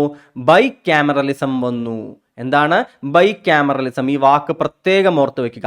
ബൈ എന്ന് പറഞ്ഞാൽ എന്തിനാണ് സൂചിപ്പിക്കുന്നത്? രണ്ട് എന്ന സൂചനയിലാണ് അല്ലേ നമ്മൾ ബൈ എന്ന് പറയുന്നത്. അപ്പോൾ ബൈ ക്യാമറലിസം എന്ന് പറഞ്ഞു കഴിഞ്ഞാൽ കേന്ദ്ര തലത്തിൽ 2 സഭകൾ വരികയാണ്. വരികയാണ്? 2 സഭകൾ വരിക. ഇത്രയും കാലം നിങ്ങൾ കണ്ടിട്ടില്ലേ ലെജിസ്ലേഷൻ എങ്ങനെയായിരുന്നു നടക്കുന്നുണ്ടായിരുന്നത്? സെൻട്രൽ ലെജിസ്ലേറ്റീവ് കൗൺസിൽ അഥവാ ഇന്ത്യൻ ലെജിസ്ലേറ്റീവ് കൗൺസിൽ എന്നൊക്കെ അറിയപ്പെടുന്ന ഒരൊറ്റ ബോഡിയാണ് എന്ത് നടത്തുന്നുണ്ടായിരുന്നത്? നമ്മളുടെ ലെജിസ്ലേഷൻ നടത്തുന്നുണ്ടായിരുന്നു. ആ ഒരൊറ്റ ബോഡി എന്താണ്? ഇല്ലാതാവുകയാണ്. പകരം 2 ബോഡികൾ വരികയാണ്. ഇപ്പൊ നമ്മുടെ പാർലമെന്റ് എങ്ങനെയാണ്? ബൈ ക്യാമറലിസം ആണ് അല്ലെ. എങ്ങനെയാണ്? ലോകസഭയുമുണ്ട് രാജ്യസഭയുമുണ്ട് അല്ലെ. ഇതിൽ ലോകസഭയാണ് എന്ത്? രാജ്യസഭ ഏതാണ്? അപ്പർ അല്ലെ. അപ്പർ ഹൗസ് ഏതാണ്? രാജ്യസഭയാണ്. ലോവർ ഹൗസ് ആരാണ്? ലോകസഭയാണ് അല്ലെ. നിങ്ങൾക്ക് കൃത്യമായിട്ട് അറിയാമല്ലോ അത്. Lok Sabha lower house LL, Lok Sabha lower house ആണ്, രാജ്യസഭ അപ്പർ ഹൗസുമാണ് എന്ന് നിങ്ങൾക്ക് അറിയാം. അതുപോലെ തന്നെ രാജ്യസഭ എങ്ങനെയാണ്? ഒരു പെർമനന്റ് ബോഡിയാണ് എന്ന് നിങ്ങൾക്കറിയാം അല്ലെ. രാജ്യസഭ എപ്പോഴെങ്കിലും പിരിച്ചുവിടപ്പെടുന്നുണ്ടോ? ഇല്ല അല്ലെ. അതിൽ 1/3 ആളുകൾ എന്ത് ചെയ്യുകയാണ്? 2 വർഷം കൂടുമ്പോൾ പിരിഞ്ഞു പോകും. അതിലേക്ക് പിന്നീട് നടത്തും, പിന്നീടും ഇലക്ഷൻ നടത്തും. അപ്പോൾ ഇതൊക്കെ നിങ്ങൾക്ക് ബേസിക് ആയിട്ട് ഒരു ഐഡിയ ഉണ്ടല്ലോ. ഇതുപോലെ ബൈ ക്യാമറലിസം സെൻട്രലിൽ ഈ തലത്തിൽ ഒരൊറ്റ എന്താ പറയുക central legislative council, Indian legislative council എന്ന പേരിൽ ഉണ്ടാക്കിയ ആ ഒരൊറ്റ ബോഡി എപ്പോഴാണ് ഉണ്ടാക്കിയത്? ഓർമ്മയുണ്ടോ നിങ്ങൾക്ക്? 1853 എന്ത് വരുന്നത്? ഈ ഒരു ലെജിസ്ലേറ്റീവ് കൗൺസിലിന്റെ രൂപീകരണം വരുന്നത്. അവിടെ മുതലുണ്ടായിരുന്ന ഈ ഒരൊറ്റ ബോഡിയെ, സിംഗിൾ ബോഡിയെ സ്പ്ലിറ്റ് ചെയ്ത് അതല്ലെങ്കിൽ അതിനെ മാറ്റിയിട്ട് എന്ത് ചെയ്യുകയാണ്? ബൈ ക്യാമറലിസം 2 ബോഡികൾ എന്ത് വരികയാണ്? സെൻട്രലിൽ വരികയാണ്. അതിനൊപ്പം എന്താണ് ഏറ്റവും ഇമ്പോർട്ടൻ്റ് ആയിട്ടുള്ള കാര്യം നിങ്ങൾക്ക് അറിയാമോ? ഏറ്റവും ഇമ്പോർട്ടൻ്റ് ആയിട്ടുള്ള കാര്യം എന്താണെന്ന് വെച്ച് കഴിഞ്ഞാൽ ഈ ബോഡിയിലേക്ക് എന്ത് നടത്തുകയാണ് ഇവർ? ഡയറക്റ്റ് ഇലക്ഷൻ നടത്തുകയാണ്. പ്രത്യേകം ഓർത്ത് വെക്കുക, ഡയറക്റ്റ് ഇലക്ഷൻ. ഇത്രയും കാര്യം എങ്ങനെയായിരുന്നു? ഇൻ പ്രിൻസിപ്പിൾ എന്തായിരുന്നു? ഇലക്ഷൻ എന്നുള്ളൊരു കാര്യം അല്ലേ. അതായത് ഓരോ ആളുകൾ, ചേംബേഴ്സ് ഓഫ് കൊമേഴ്സ്, യൂണിവേഴ്സിറ്റീസ് തുടങ്ങിയ ഓരോ ആളുകൾ എന്ത് ചെയ്യും? അവനവൻ്റെ അഭിപ്രായത്തിലുള്ള ആളുകൾ എന്ത് ചെയ്യും? നോമിനേറ്റ് ചെയ്യും. അവരെ ഗവർണർ എന്ത് ചെയ്യും? നിയമിക്കും. അല്ലെങ്കിൽ ഇതിനു മുകളിലേക്ക് വൈസ്രോയുടെ അടുത്തേക്ക് എത്തിയാൽ വൈസ്രോയി അവരെ നിയമിക്കും. ഈ രീതിയിലൊക്കെയുള്ള എന്തായിരുന്നു? ഒരു റെപ്രസെൻറ്റേഷൻ അല്ലെങ്കിൽ ഇലക്ഷൻ്റെ ഒരു പ്രിൻസിപ്പിൾ, ഇൻ പ്രിൻസിപ്പിൾ ഇലക്ഷൻ ആയിരുന്നു നടന്നിട്ടുണ്ടായിരുന്നത്. പക്ഷേ ഇവിടെ എന്ത് വരികയാണ്? ഡയറക്റ്റ് ഇലക്ഷൻ വരികയാണ്. എന്ത് വരുന്നു? ഡയറക്റ്റ് ഇലക്ഷൻ ഇതാ ഇവിടെ വന്നിരിക്കുകയാണെന്ന് നിങ്ങൾ പ്രത്യേകം എന്ത് ചെയ്യുക? ശ്രദ്ധിക്കുക. ഇനി ഡയറക്റ്റ് ഇലക്ഷൻ വന്നു കഴിഞ്ഞാൽ ഫ്രാഞ്ചൈസിനെ കുറിച്ച് നമ്മൾ സംസാരിക്കണം. വോട്ടിംഗ് എങ്ങനെയാണ് നടക്കുന്നത് നമ്മൾ സംസാരിക്കണം. വോട്ടിംഗ് എങ്ങനെയായിരുന്നു നടന്നിരുന്നത്? എല്ലാ ആളുകൾക്കും പോയി വോട്ട് ചെയ്യാൻ പറ്റുമായിരുന്നോ? ഇന്ന് നമുക്ക് ഇവിടെയുള്ള പോലെ 18 വയസ്സ് കഴിഞ്ഞാൽ പോയിട്ട് ഇതാ ഞങ്ങൾ വോട്ട് ചെയ്യാൻ പോവുകയാണെന്ന് പറഞ്ഞ് പോകാൻ പറ്റുമായിരുന്നോ? തീർച്ചയായിട്ടും പറ്റുമായിരുന്നില്ല. Franchise was very limited. വളരെ ലിമിറ്റഡ് ആയിട്ടുള്ള വോട്ടവകാശങ്ങളാണ് എന്തുണ്ടായിരുന്നത്? ഈ സമയത്ത് ഉണ്ടായിരുന്നത്. അതായത് ബേസിക്കലി നമ്മൾ പറയുകയാണെന്നുണ്ടെങ്കിൽ വോട്ടവകാശം എന്ന് പറയുന്നത് എന്തിൻ്റെ ബേസിസിലേ ആയിരുന്നില്ല? വയസ്സിൻ്റെയോ അല്ലെങ്കിൽ അത്തരത്തിലുള്ള ബേസിസിലോ ഒന്നും തന്നെ ആയിരുന്നില്ല. ബേസിക്കലി എന്തിൻ്റെ പേരിലായിരുന്നു എന്ന് നിങ്ങൾക്കറിയാമോ? പ്രോപ്പർട്ടി, ടാക്സ്, എഡ്യൂക്കേഷൻ ഇവയുടെയൊക്കെ അടിസ്ഥാനത്തിലാണ് വോട്ട് ചെയ്യാൻ പറ്റുമോ എന്ന് തീരുമാനിച്ചിട്ടുണ്ടായിരുന്നത്. പ്രോപ്പർട്ടി, ഒരാൾക്ക് എത്രത്തോളം പ്രോപ്പർട്ടി ഉണ്ട്, ഒരാൾ എത്രത്തോളം ടാക്സ് അടയ്ക്കുന്നുണ്ട്, ഒരാൾക്ക് എത്രത്തോളം എഡ്യൂക്കേഷൻ ഉണ്ട് തുടങ്ങിയ കാര്യങ്ങളിലൂടെയാണ് എന്ത് തീരുമാനിക്കപ്പെട്ടിരുന്നത്? അയാൾക്ക് വോട്ട് ചെയ്യാൻ പറ്റുമോ എന്ന് തീരുമാനിക്കപ്പെട്ടിരുന്നത്. അതുകൊണ്ട് തന്നെ സമൂഹത്തിൻ്റെ വളരെ എന്താ പറയുക ഒരു അപ്പർ സ്ട്രാറ്റയിലുള്ള മുകൾ തട്ടിലുള്ള ആളുകൾക്ക് മാത്രമേ എന്ത് കിട്ടിയിരുന്നുള്ളൂ? വോട്ടിംഗ് റൈറ്റ്സ് കിട്ടിയിരുന്നുള്ളൂ എന്നുള്ളത് നിങ്ങൾ എന്ത് ചെയ്യുക? പ്രത്യേകം ആലോചിക്കുക. അപ്പോൾ എന്ത് ചെയ്യുകയാണ്? 19 എങ്ങനെയാണ്? ബേസിക്കലി നമുക്ക് 2 ആയിട്ട് ഇങ്ങനെ സ്പ്ലിറ്റ് ചെയ്യാൻ പറ്റില്ലേ? 19 തുല്യതായിട്ട് 2 ഭാഗമായി കിട്ടും. ഈ 2 ഭാഗങ്ങൾ എന്ന രീതിയിലുള്ള കുറേ കൺസെപ്റ്റുകൾ ഇതിൽ വരുന്നുണ്ട്. നിങ്ങൾ കാണും ഇത് 2 ഭാഗങ്ങളാക്കുകയല്ലേ. ബൈ ക്യാമറലിസം സെൻറ്ററിൽ എന്തായി? 2 സഭകൾ ഉണ്ടാക്കി. അപ്പോൾ അത് വന്നത് 1919 ഈ ബൈ ക്യാമറലിസം വന്നു, 2 സഭകൾ ഉണ്ടാക്കി. അപ്പോൾ അവയിലേക്ക് എന്ത് നടത്തണം? തീർച്ചയായിട്ടും ഡയറക്റ്റ് ഇലക്ഷൻ ആദ്യമായിട്ട് നടത്തുകയാണ് അല്ലെ? ഈ ഡയറക്റ്റ് ഇലക്ഷൻ എല്ലാവർക്കും വോട്ട് ചെയ്യാൻ പറ്റുമായിരുന്നോ? തീർച്ചയായിട്ടും ഇല്ല. എങ്ങനെയാണ്? പ്രോപ്പർട്ടിയുടെയും ടാക്സിന്റെയും എഡ്യൂക്കേഷന്റെയും ഒക്കെ ബേസിസിൽ മാത്രമേ വോട്ട് ചെയ്യാൻ സാധിച്ചിരുന്നുള്ളൂ. ആ ഐഡിയ നിങ്ങൾക്ക് ക്ലിയർ ആയിട്ടുണ്ടാകുമെന്ന് വിശ്വസിക്കുകയാണ്. ഓക്കെ ആണല്ലോ? ഇനി നമുക്ക് എന്ത് ചെയ്യാം? അടുത്തൊരു ഭാഗത്തേക്ക് നോക്കാം. അടുത്തൊരു ഭാഗത്തേക്ക് നമ്മൾ നോക്കുകയാണ് എന്നുണ്ടെങ്കിൽ, ഈ ഡയറക്റ്റ് ഇലക്ഷൻ ഇൻട്രൊഡ്യൂസ് ചെയ്തു നമ്മൾ പറഞ്ഞിരുന്നല്ലോ, ഫ്രാഞ്ചൈസിന്റെ കാര്യമൊക്കെ. ഇത് ഏത് ഹൗസിലേക്കാണ്? 2 ഹൗസുകളിലേക്കാന്ന് പറഞ്ഞു. അപ്പർ ഹൗസിന്റെ പേരെന്തായിരുന്നു നിങ്ങൾക്ക് അറിയാമോ? നമ്മൾ അപ്പർ ഹൗസ് എന്ന് പറഞ്ഞു. പണ്ടത്തെ രാജ്യസഭ എന്ന് നമ്മൾ ഇന്ന് വിളിക്കുന്ന അപ്പർ ഹൗസിന്റെ ആ സമയത്തെ പേര് കൗൺസിൽ ഓഫ് സ്റ്റേറ്റ്സ് എന്ന് തന്നെയായിരുന്നു. നമ്മളുടെ ലോവർ ഹൗസ്, ലോകസഭ എന്നറിയപ്പെടുന്ന ആ ഭാഗത്തിനോ, അത് ലെജിസ്ലേറ്റീവ് അസംബ്ലി എന്നാണ് ആ കാലഘട്ടത്തിൽ അറിയപ്പെട്ടിരുന്നത്. എന്തായിരുന്നു? ലോവർ ഹൗസ് ആ കാലഘട്ടത്തിൽ അറിയപ്പെട്ടിരുന്നത് ലെജിസ്ലേറ്റീവ് അസംബ്ലി എന്നായിരുന്നു. ലോവർ ഹൗസ് അറിയപ്പെട്ടിരുന്നത് എന്ത് പേരിലായിരുന്നു? Legislative assembly. നമ്മളിന്ന് സംസ്ഥാനത്തല്ലേ ലെജിസ്ലേറ്റീവ് അസംബ്ലി എന്ന് വിളിക്കുക. പക്ഷെ ആ കാലഘട്ടത്തിൽ ലോവർ ഹൗസ് അറിയപ്പെട്ടിരുന്നത് ലെജിസ്ലേറ്റീവ് അസംബ്ലി എന്നായിരുന്നു. അപ്പർ ഹൗസ് അറിയപ്പെട്ടിരുന്നത് ഏത് പേരിലായിരുന്നു? Council of states. അല്ലെ? സ്റ്റേറ്റുകളുടെ റെപ്രസെന്റേറ്റീവ് അല്ലേ അപ്പർ ഹൗസ് എന്തായാലും. അപ്പൊ upper house council of states എന്നും ലോവർ ഹൗസ് ലെജിസ്ലേറ്റീവ് അസംബ്ലി എന്നുമാണ് എന്ത് ചെയ്തിരുന്നത്? അറിയപ്പെട്ടിരുന്നത് എന്ന് ആലോചിക്കുക. അപ്പോൾ bicameralism at centre, direct election, franchise. കൃത്യമാണല്ലോ? ഇനി അടുത്ത ഭാഗത്തേക്ക് പോവുക. എന്ത് ചെയ്തു എന്നറിയാമോ നിങ്ങൾക്ക്? സെൻട്രലും സ്റ്റേറ്റും എന്ത് ചെയ്യുകയാണ്? ലെജിസ്ലേഷനുള്ള ചില കാര്യങ്ങൾ അങ്ങോട്ടും ഇങ്ങോട്ടും എന്ത് ചെയ്യുന്നു? ഒരു ഡിവിഷൻ വരികയാണ്. അതായത് സെൻട്രലിന് ഡീൽ ചെയ്യാൻ പറ്റുന്ന സബ്ജക്റ്റുകൾ, അതുപോലെ തന്നെ സ്റ്റേറ്റിന് ഡീൽ ചെയ്യാൻ പറ്റുന്ന സബ്ജക്റ്റുകൾ എന്ന രീതിയിൽ എന്ത് ചെയ്യുന്നുണ്ട്? ഒരു റിലാക്സേഷൻ കൊടുക്കുകയാണ് സെൻട്രലിൻ്റെ ഒരു കൺട്രോളിന്. അതായത് central all powerful and controlling ഫാക്ടറായിട്ട് നിൽക്കുകയായിരുന്നല്ലോ. അതിൽ നിന്ന് മാറിയിട്ട് എന്ത് ചെയ്യുകയാണ്? ഒരു ചെറിയ റിലാക്സേഷൻ കൊടുത്തുകൊണ്ട് എന്ത് ചെയ്യുന്നു? ഒരു പ്രോപ്പർ ഡിമാർക്കേഷൻ നടത്തുകയാണ്. സെൻട്രലിന് നിയമനിർമ്മാണം നടത്താൻ പറ്റുന്ന, കൺട്രോൾ ചെയ്യാൻ പറ്റുന്ന ചില സബ്ജക്റ്റുകൾ, പ്രൊവിൻസുകൾക്ക് എന്ത് ചെയ്യാൻ പറ്റും? അവർക്ക് സ്വന്തമായിട്ട് നിയമനിർമ്മാണം നടത്താൻ പറ്റുന്ന ചില സബ്ജക്റ്റുകൾ എന്ന് പറഞ്ഞിട്ട് എന്ത് ചെയ്യുകയാണ്? ഒരു സെപ്പറേഷൻ നടത്തുകയാണ്. അത് കംപ്ലീറ്റ് സെപ്പറേഷൻ ആകുന്നില്ല എന്നുണ്ടെങ്കിലും ലൈറ്റായിട്ട് എന്ത് ചെയ്യുന്നു? ആ സെപ്പറേഷൻ, ഒരു പവറിൻ്റെ അങ്ങോട്ടും ഇങ്ങോട്ടുള്ള ഒരു സെപ്പറേഷൻ എന്ത് ചെയ്യുന്നുണ്ട്? ഇവിടെ നമുക്ക് ചെറുതായിട്ട് തുടങ്ങുന്നതായിട്ട് കാണാൻ നമുക്ക് സാധിക്കും. പക്ഷെ ബേസിക്കലി സ്ട്രക്ചർ എങ്ങനെയായിരുന്നു ഗവൺമെന്റിന്റെ? അത് ഒരു ഓൾ പവർഫുൾ എന്തായിരുന്നു? സെന്റർ തന്നെയായിരുന്നു. ഓൾ പവർഫുൾ സെന്റർ ആയിട്ട് തന്നെയാണ് എന്ത് നടന്നിരുന്നത്? കാര്യങ്ങൾ നടന്നിരുന്നത്. പക്ഷെ എന്ത് ചെയ്യുകയാണ്? ചില സബ്ജക്റ്റുകളൊക്കെ എന്ത് ചെയ്യുന്നു? അങ്ങോട്ടും ഇങ്ങോട്ടും വെച്ച് മാറുന്ന ഒരു രീതി വരികയാണ്. ഇതെന്ത് ചെയ്യുക? ഒന്ന് ആലോചിച്ചേക്കുക. മറ്റൊരു പ്രധാനപ്പെട്ട വാക്ക്, ഏറ്റവും പ്രധാനപ്പെട്ട 1919 വാക്കുകളിൽ ഒന്ന് ഏതാണ്? ഡയാർക്കി എന്നുള്ളൊരു വാക്കാണ്. ഡയാർക്കി വളരെ ഇമ്പോർട്ടൻ്റ് ആയിട്ടൊരു കാര്യം കൂടിയാണ്. അതെന്താണെന്നറിയാമോ? ഇത് നമ്മൾ എവിടെയാണ് പറഞ്ഞത്? സെൻറ്ററും പ്രൊവിൻസും തമ്മിൽ എന്ത് ചെയ്തു? ചില കാര്യങ്ങൾ എന്ത് ചെയ്യുന്നുണ്ട്? ചില സബ്ജക്റ്റുകൾ പ്രൊവിൻസുകൾക്ക് കൈമാറി, നിങ്ങളിത് ഇതിൻ്റെ കാര്യങ്ങൾ കുറച്ച് നോക്കിക്കോളൂ എന്ന് പറഞ്ഞിട്ട്, അല്ലേ? ആ ഒരു രീതിയിൽ നമ്മൾ പറഞ്ഞു. ഇനി മറ്റൊരു കാര്യം എന്താണെന്ന് നിങ്ങൾക്കറിയാമോ? പ്രൊവിൻസ് തലത്തിൽ നിങ്ങൾ നോക്കുകയാണ് എന്നുണ്ടെങ്കിൽ, അതായത് പ്രൊവിൻസസ്, ഇപ്പോഴത്തെ നമ്മളുടെ സംസ്ഥാനങ്ങൾ എന്ന് പറയുന്ന പോലെ അന്ന് പ്രൊവിൻസുകളാണ് ഉണ്ടായത്. ഈ പ്രൊവിൻസുകളുടെ സബ്ജക്റ്റുകളെ രണ്ടായിട്ട് തിരിച്ചു. എന്തായിട്ട് തിരിച്ചു? രണ്ടായിട്ട് തിരിച്ചു. നോക്കൂ, നമ്മൾ ബൈക്യാമറലിസം പറഞ്ഞു അല്ലെ? അതിലെന്താണ്? 2 സഭകൾ. ഇവിടെയോ സബ്ജക്റ്റുകൾ സെൻട്രലിന്റെയും പ്രൊവിൻസിന്റെയും ഇടയിൽ രണ്ടായിട്ട് അങ്ങോട്ടും ഇങ്ങോട്ടും കൈമാറി, അതും 2 എണ്ണം. ഇവിടെയോ 2 രീതിയിൽ സബ്ജക്റ്റുകൾ എന്ത് ചെയ്യുകയാണ്? പ്രൊവിൻസിലെ സബ്ജക്റ്റുകൾ, പ്രൊവിൻസുകൾ കൈകാര്യം ചെയ്യുന്ന സബ്ജക്റ്റുകൾ ഉണ്ടാവുമല്ലോ, ആ സബ്ജക്റ്റുകളെ 2 ആക്കി മാറ്റുകയാണ്. അതിൻ്റെ ഒരു ഹെഡിങ് എന്തായിരുന്നു? ട്രാൻസ്ഫേർഡ് സബ്ജക്റ്റുകൾ എന്നായിരുന്നു. മറ്റൊരു ഹെഡിങ് റിസർവ്ഡ് സബ്ജക്റ്റുകൾ എന്നായിരുന്നു. ഒന്നും കൂടി ഞാൻ പറയുന്നു, ശ്രദ്ധിച്ച് കേൾക്കുക. പ്രൊവിൻസുകൾ കൈകാര്യം ചെയ്യുന്ന സബ്ജക്റ്റുകളെ, അതായത് ഇപ്പോൾ കുറേ ഡിപ്പാർട്ട്മെൻറ്റുകൾ ഉണ്ടാവുമല്ലോ, ലോ ആൻഡ് ഓർഡർ ഉണ്ടാവും, പബ്ലിക് ഓർഡർ, അത്തരത്തിലുള്ള കാര്യങ്ങൾ ഉണ്ടാകും, എഡ്യൂക്കേഷൻ ഉണ്ടാവും, ചിലപ്പോൾ ജലസേചനം ഉണ്ടാവും, റവന്യൂ ഉണ്ടാവും. ഇത്തരത്തിൽ എന്ത് ചെയ്യുന്നുണ്ടാകും? കുറേ സബ്ജക്റ്റുകൾ, കുറേ കാര്യങ്ങൾ, കുറേ പോർട്ട്ഫോളിയോസ് ആര് കൈകാര്യം ചെയ്യുന്നുണ്ടാവും? പ്രൊവിൻസുകളിൽ കൈകാര്യം ചെയ്യാനുണ്ടാകും. ഇത്തരത്തിലുള്ള ഡിപ്പാർട്ട്മെൻറ്റുകളെ അല്ലെങ്കിൽ സബ്ജക്റ്റുകളെ എല്ലാം എന്ത് ചെയ്യുകയാണ്? 2 ആയിട്ട് തിരിക്കുകയാണ്. അതിൽ ഒരു കൂട്ടം സബ്ജക്റ്റുകൾ അറിയപ്പെട്ടിരുന്നത് ട്രാൻസ്ഫേർഡ് സബ്ജക്റ്റുകൾ എന്നായിരുന്നു. രണ്ടാമത്തെ സബ്ജക്റ്റുകൾ അറിയപ്പെട്ടിട്ടുണ്ടായിരുന്നത് റിസർവ്ഡ് സബ്ജക്റ്റുകൾ എന്നായിരുന്നു. മനസ്സിലായോ നിങ്ങൾക്ക്? ഇനി എന്താണ് വ്യത്യാസം ഇവ തമ്മിൽ? അല്ലെ, ഇവ തമ്മിലുള്ള വ്യത്യാസം എന്താണെന്ന് വെച്ച് കഴിഞ്ഞാൽ, ഈ ട്രാൻസ്ഫേർഡ് സബ്ജക്റ്റുകൾ എന്നതിൻ്റെ അർത്ഥം എന്താണെന്ന് അറിയാമോ? അത് ഏതാണ്ട് ജനപ്രതിനിധികൾക്ക് ട്രാൻസ്ഫർ ചെയ്തു കൊടുത്തു ആ സബ്ജക്റ്റുകൾ എന്ന് നിങ്ങൾ അർത്ഥം മനസ്സിലാക്കണം. അതായത് ഈ കാര്യങ്ങളിൽ ഗവർണർ തീരുമാനമെടുക്കും. പ്രൊവിൻസിൽ തീരുമാനമെടുക്കുന്ന ആരാണ്? വൈസ്രോയി ആണോ? അല്ല, ഗവർണറാണ്. ഗവർണർ തീരുമാനമെടുക്കും. പക്ഷേ ആരുടെ നിർദ്ദേശപ്രകാരമായിരിക്കും അതിൻ്റെ തീരുമാനങ്ങൾ എടുക്കുക എന്നറിയാമോ? മിനിസ്റ്റേഴ്സ് ഉണ്ടാവും അല്ലേ? അവിടെ തിരഞ്ഞെടുക്കപ്പെട്ട മിനിസ്റ്റർമാരുണ്ടാകും. ഈ മിനിസ്റ്റർമാരുടെ എയ്ഡ്, ഇവരുടെ അഡ്വൈസ് ഇതനുസരിച്ചാണ് ആര് തീരുമാനമെടുക്കുക? ഗവർണർ തീരുമാനമെടുക്കുക. അതുകൊണ്ടാണ് ഇതിനെ ട്രാൻസ്ഫേർഡ് സബ്ജക്റ്റ് എന്ന് പറയുന്നത്. അപ്പോൾ അധികാരം ആർക്ക് ട്രാൻസ്ഫർ ചെയ്തിരിക്കുന്നു? മിനിസ്റ്റർമാർക്ക്, ജനപ്രതിനിധികൾക്ക് എന്ത് കിട്ടിയിരിക്കുന്നു?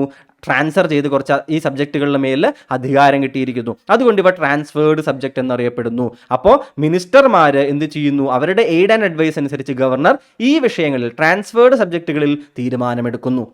അപ്പോൾ റിസർവ്ഡ് സബ്ജക്റ്റ് തീർച്ചയായിട്ടും എന്തായിരിക്കും?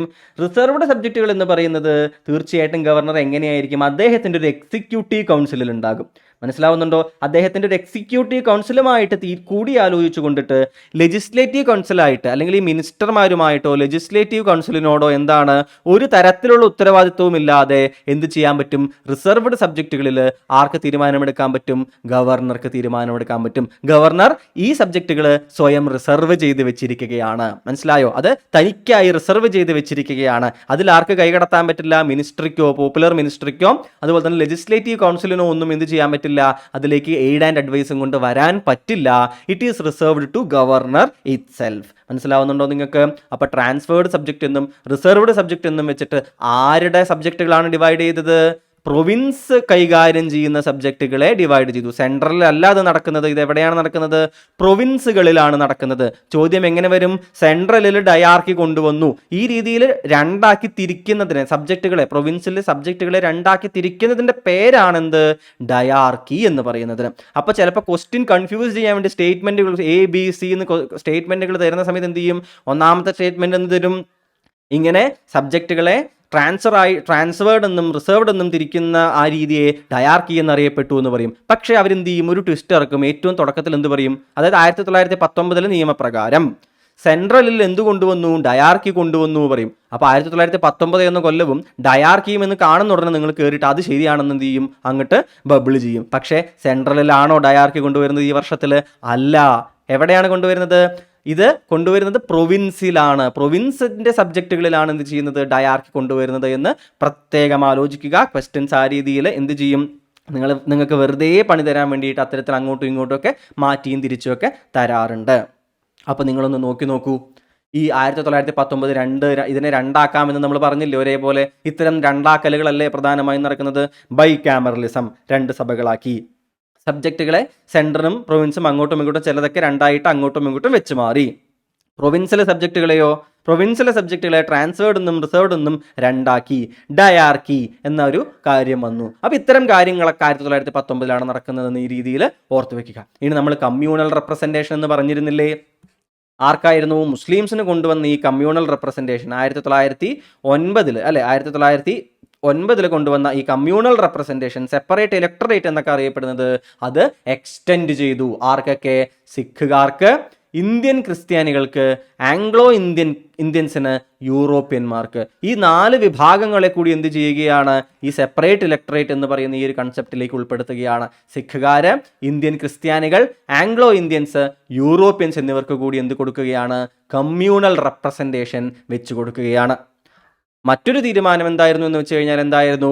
ഒരു ഹൈ കമ്മീഷണർ ഓഫ് ഇന്ത്യ എന്ത് ചെയ്യുകയാണ്? സ്ഥാപിക്കപ്പെടുകയാണ്. എവിടെയാണ് സ്ഥാപിക്കപ്പെടുന്നത്? ഈ ഓഫീസ് ലണ്ടനിലാണ് സ്ഥാപിക്കപ്പെടുന്നത്. എന്നിട്ട് ഈ സെക്രട്ടറി ഓഫ് സ്റ്റേറ്റ് എന്ന് നമ്മൾ വെച്ച് പറഞ്ഞില്ലേ? സെക്രട്ടറി ഓഫ് സ്റ്റേറ്റ് എന്നാണ് രൂപീകരിക്കപ്പെടുന്നത്? സെക്രട്ടറി ഓഫ് സ്റ്റേറ്റ് 1858 അല്ലെ? ക്രൗൺ ടേക്ക് ഓവർ ചെയ്യുന്ന സമയത്താണ് 1858 എന്ത് ചെയ്യുന്നത്? ഈ സെക്രട്ടറി ഓഫ് സ്റ്റേറ്റ് എന്ന് പറയുന്ന ഒരു പൊസിഷൻ ഉണ്ടാക്കപ്പെടുന്നത്. ഈ സെക്രട്ടറി ഓഫ് സ്റ്റേറ്റ് ചെയ്തിരുന്ന പല പണികളും എന്ത് ചെയ്യുകയാണ്? ലണ്ടൻ ബേസ്ഡ് ആയിട്ടുള്ള ഹൈ കമ്മീഷണർക്ക് കൈമാറുകയാണ്. ഒപ്പം തന്നെ ഈ സെക്രട്ടറി ഓഫ് സ്റ്റേറ്റിന് ഇത്രയും കാലം ശമ്പളം കൊടുത്തിരുന്നത് ഇന്ത്യയുടെ പണത്തിൽ നിന്നാണ്, ഇന്ത്യയുടെ റവന്യൂവിൽ നിന്നായിരുന്നു എന്നുണ്ടെങ്കിൽ ഈ ഒരു വർഷത്തിന് ശേഷം, ഈ ഒരു ആക്ടിന് ശേഷം എന്ത് ചെയ്യുകയാണ്? ഈ സെക്രട്ടറി ഓഫ് സ്റ്റേറ്റിൻ്റെ സാലറീസ് എവിടുന്ന് പേ ചെയ്യുകയാണ്? ബ്രിട്ടനിൽ നിന്ന് പേ ചെയ്യുകയാണ്. അതായത് നമ്മൾ ഇന്ത്യക്കാരുടെ പ്രധാനപ്പെട്ട സ്വാതന്ത്ര്യ സമരം നടത്തുന്ന കോൺഗ്രസിൻ്റെയൊക്കെ ആവശ്യങ്ങളിൽ ഒന്നായിരുന്നു എന്താണ്? ബ്രിട്ടീഷ് ഉദ്യോഗസ്ഥർക്ക് എവിടെ നിന്ന് നിങ്ങൾ ശമ്പളം കൊടുക്കുക? ബ്രിട്ടനിൽ നിന്ന് ശമ്പളം കൊടുക്കുക. നിങ്ങൾക്ക് എല്ലാ ലാഭവും ഇവിടെ നിന്ന് മറ്റു കാര്യങ്ങളിൽ കിട്ടുന്നതിന് പോരാഞ്ഞിട്ട് ഞങ്ങളുടെ അടിമത്തത്തിന് ഞങ്ങൾ തന്നെ എന്ത് ചെയ്യണോ? ശമ്പളം കൊടുക്കണോ എന്ന് പറഞ്ഞിട്ട് എപ്പോഴും പ്രശ്നം ഉണ്ടാക്കുമായിരുന്നു. അപ്പോൾ സെക്രട്ടറി ഓഫ് സ്റ്റേറ്റിൻ്റെ ശമ്പളം എവിടെ നിന്ന് കൊടുക്കാൻ തുടങ്ങുകയാണ്? ബ്രിട്ടനിൽ നിന്ന് കൊടുത്തു തുടങ്ങുകയാണ്. അപ്പോൾ ഹൈ കമ്മീഷണറും അവിടെ സ്ഥാപിക്കപ്പെടുന്നു. മറ്റൊരു പ്രധാനപ്പെട്ട കാര്യം, ആദ്യമായി എന്ത് ചെയ്യുകയാണ്? ഒരു പബ്ലിക് സർവീസ് കമ്മീഷൻ സ്ഥാപിക്കപ്പെടുകയാണ്. എന്ത് ചെയ്യുകയാണ്, യൂണിയൻ തലത്തിൽ ഒരു സെൻട്രൽ പബ്ലിക് സർവീസ് കമ്മീഷൻ, എന്താണ്, ഒരു സെൻട്രൽ പബ്ലിക് സർവീസ് കമ്മീഷൻ സ്ഥാപിക്കപ്പെടുകയാണ്. 1926 ഇതെന്ത് ചെയ്യുന്നത്, സ്ഥാപിക്കപ്പെടുന്നത്. പക്ഷേ ഇതിലേക്ക് നയിച്ച ഒരു നിയമം എന്ന് പറയുന്നത് ഏതാണ്, 1919 മോണ്ടെഗു ചെംസ്ഫോർഡ് റിഫോംസ് ആണ് എന്ന് നിങ്ങൾ എന്ത് ചെയ്യുക, കൃത്യമായിട്ട് ആലോചിച്ച് വെക്കുക. ഇതല്ലാതെ വേറെയും ചില എന്ത് ചെയ്യുകയാണ്, പോസിറ്റീവ് സ്റ്റെപ്പുകൾ നടക്കുന്നുണ്ട്. നമ്മളിപ്പോൾ പറഞ്ഞില്ലേ, ചില സബ്ജക്റ്റുകൾ സെൻട്രൽ എന്ത് ചെയ്തു, പ്രൊവിൻസസിന് കൈമാറി എന്ന് പറഞ്ഞില്ലേ. അതുപോലെ തന്നെ എന്ത് കിട്ടിയെന്ന് അറിയാമോ നിങ്ങൾക്ക്, പ്രൊവിൻസുകൾക്ക് എന്തിനുള്ള അധികാരം കിട്ടിയെന്ന് അറിയാമോ നിങ്ങൾക്ക്, അവരവരുടേതായിട്ടുള്ള ബജറ്റുകൾ ഉണ്ടാക്കാമെന്നുള്ളൊരു അധികാരം കിട്ടി. എന്ത് കിട്ടി, അവരവരുടേതായിട്ടുള്ള ബജറ്റുകൾ ഉണ്ടാക്കാമെന്നൊരു അധികാരം പ്രൊവിൻസുകൾക്ക് കിട്ടുന്നതും ഇതേ സമയത്താണ്. അപ്പോൾ ബജറ്റുകൾ പ്രൊവിൻസുകൾക്ക് സെപ്പറേറ്റ്, അതായത് എല്ലാം സെൻട്രൽ ബജറ്റിൽ മാത്രമല്ലാതെ പ്രൊവിൻസുകൾക്ക് സ്വന്തമായിട്ടൊരു ബജറ്റ് എന്നുള്ളൊരു ആശയവും ഇവിടെ വരുന്നുണ്ട് എന്ന് നിങ്ങൾ എന്ത് ചെയ്യുക, ആലോചിക്കുക. ഇനി ഇത്രയും പോയിന്റുകൾ കഴിഞ്ഞിട്ട് അവസാനം നമ്മളിവിടെ എഴുതാത്ത വേറൊരു പോയിന്റും കൂടിയുണ്ട്. അതെന്തായിരുന്നു എന്നറിയാമോ, അതിൽ അവർ പറഞ്ഞിട്ടുണ്ടായിരുന്നു, ബ്രിട്ടീഷുകാർ പറഞ്ഞിട്ടുണ്ടായിരുന്നത് 10 വർഷങ്ങൾക്ക് ശേഷം, എന്താ പറയുന്നത്, 10 വർഷങ്ങൾക്ക് ശേഷം ഈ കാര്യങ്ങൾ, ഈ നിർദ്ദേശങ്ങളൊക്കെ, അതായത് ഡയാർക്കിയൊക്കെ പോലെയുള്ള പുതിയ പല എന്താ പറയുക കൺസെപ്റ്റുകളും നമ്മൾ എന്ത് ചെയ്യുന്നുണ്ട്, ഇതിൽ ഇറക്കുന്നുണ്ട്. ഇത്തരം കൺസെപ്റ്റുകളൊക്കെ സക്സസ്ഫുൾ ആണോ എന്നറിയാൻ എന്ത് ചെയ്യണം, 10 വർഷത്തിന് ശേഷം ഇവയെല്ലാം പരിശോധിക്കാൻ ഒരു കമ്മീഷനെ നിയമിക്കണം എന്നുകൂടി അവസാനത്തെ ലൈനിൽ പറയുന്നുണ്ടായിരുന്നു. പക്ഷേ 10 വർഷത്തേക്ക് കാത്തു നിൽക്കാതെ 10 വർഷമാകുന്നതിനും 2 വർഷം മുൻപ് 1927 അവരൊരു കമ്മീഷനെ നിയമിക്കുകയാണ് ഇവയെല്ലാം പരിശോധിക്കുന്നതിന് വേണ്ടിയിട്ട്, ദ ഫേമസ് സൈമൺ കമ്മീഷൻ, അല്ലെ, അല്ലെങ്കിൽ ഓൾ വൈറ്റ് കമ്മീഷൻ എന്നൊക്കെ അറിയപ്പെടുന്ന, അല്ലെ. നമ്മൾ ഇന്ത്യക്കാർ എന്ത് ചെയ്തു, ഈ കമ്മീഷനെ സ്വീകരിക്കുന്നില്ല, എന്ത് ചെയ്യുകയാണ്, പാടെ തള്ളിക്കളയുകയാണ്. എന്തുകൊണ്ടാണ്, അതായത് ഇന്ത്യയുടെ ഭരണഘടനയിലേക്ക് ഉള്ള ഈ യാത്രയിൽ ഇന്ത്യക്കാർക്ക് വേണ്ടി ഉണ്ടാക്കുന്ന നിയമങ്ങൾ ശരിയാണോ എന്ന് പരിശോധിക്കാൻ തീർച്ചയായിട്ടും ഈ കമ്മീഷനിൽ ആര് വേണം, ഇന്ത്യക്കാർ വേണം, അല്ലേ. ഇന്ത്യക്കാരില്ലാതെ ഒരു കമ്മീഷൻ ഉണ്ടാക്കിയിട്ട് ഇന്ത്യക്കാർക്ക് വേണ്ടി വെള്ളക്കാരിരുന്നിട്ട് തീരുമാനിച്ചാൽ ശരിയാവുമോ, എല്ലാം കറക്റ്റാണെന്ന്? ആവില്ല. അപ്പൊ ഇന്ത്യക്കാരൊന്നും തന്നെ റെപ്രസെന്റേഷൻ കിട്ടാത്ത ഈ കമ്മീഷനെ ഇന്ത്യക്കാർ എന്ത് ചെയ്യുകയാണ്, പാടെ തള്ളിക്കളയുകയാണ്. ഈ സൈമൺ കമ്മീഷൻ 1927 എന്ത് ചെയ്യുന്നുണ്ട്, വരുന്നുണ്ട്. അപ്പോൾ 1919 ആക്ടിനെ കുറിച്ച് പഠിക്കുന്നതിനാണ് ആക്ച്വലി ആര് വരുന്നത്, സൈമൺ കമ്മീഷൻ വരുന്നത്.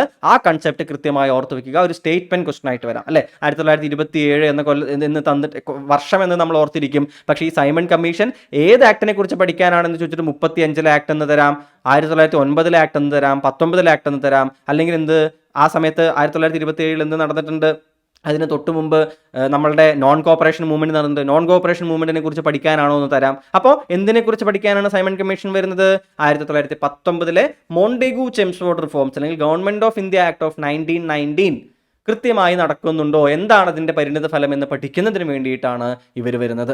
ഇതിനുശേഷം എന്തെല്ലാം സംഭവിക്കുന്നുണ്ട് നിങ്ങൾക്ക് അറിയാമല്ലോ. 1927 സൈമൺ കമ്മീഷൻ വരും. 30കളിൽ എന്ത് ചെയ്യും, ഗാന്ധി എന്ത് ചെയ്യുന്നുണ്ട്, സിവിൽ ഡിസൊബീഡിയൻസ് മൂവ്മെന്റ് ലോഞ്ച് ചെയ്യുന്നുണ്ട്. ഉപ്പു സത്യാഗ്രഹം നടക്കുന്നു. ശേഷം എന്ത് ചെയ്യുകയാണ്, റൗണ്ട് ടേബിൾ കോൺഫറൻസുകൾ ആരംഭിക്കുന്നുണ്ട്, അല്ലെ. വട്ടമേശ സമ്മേളനങ്ങൾ ലണ്ടനിൽ ആരംഭിക്കുന്നുണ്ട്. ആദ്യത്തെ വട്ടമേശ സമ്മേളനത്തിൽ കോൺഗ്രസ് പങ്കെടുക്കുന്നുണ്ടോ, പങ്കെടുക്കുന്നില്ല. ശേഷം എന്ത് ചെയ്യുകയാണ്, ഗാന്ധി ഇർവിൻ പാക്ട് ഉണ്ടാക്കുന്നു, അല്ലെ. എന്ത് ചെയ്യുന്നു, ഗാന്ധി ഇർവിൻ പാക്ട് ഉണ്ടാക്കുന്നുണ്ട്. ഗാന്ധി ഇർവിൻ പാക്ടിലൂടെ എന്ത് സംഭവിക്കുകയാണ്, രണ്ടാമത്തെ വട്ടമേശ സമ്മേളനത്തിൽ ആര് പങ്കെടുക്കുകയാണ്, കോൺഗ്രസിനെ റെപ്രസെന്റ് ചെയ്തിട്ട് ഗാന്ധി മാത്രം പങ്കെടുക്കുകയാണ്. ആര് മാത്രമായിരുന്നു, ഗാന്ധി മാത്രമായിരുന്നു സോൾ റെപ്രസെന്റേറ്റീവ്. ഈ രീതിയിൽ രണ്ടാം വട്ടമേശ സമ്മേളനം, മൂന്നാം വട്ടമേശ സമ്മേളനമൊക്കെ നടക്കും. ഇതിനിടയിൽ എന്ത് കൂടി സംഭവിക്കുന്നുണ്ട് നിങ്ങൾ കൃത്യമായിട്ട് ആലോചിക്കണം, കമ്മ്യൂണൽ അവാർഡ്, അല്ലെ. കമ്മ്യൂണൽ അവാർഡ് എന്താണ് ചെയ്യുന്നത്, മുസ്ലിംസിന് സെപ്പറേറ്റ് ഇലക്ടറേറ്റ് കൊടുത്തതുപോലെ തന്നെ ബ്രിട്ടീഷുകാർ എന്ത് തീരുമാനിക്കുകയാണ്, വട്ടമേശ സമ്മേളനങ്ങൾക്കിടയിൽ എന്ത് തീരുമാനിക്കുകയാണ്,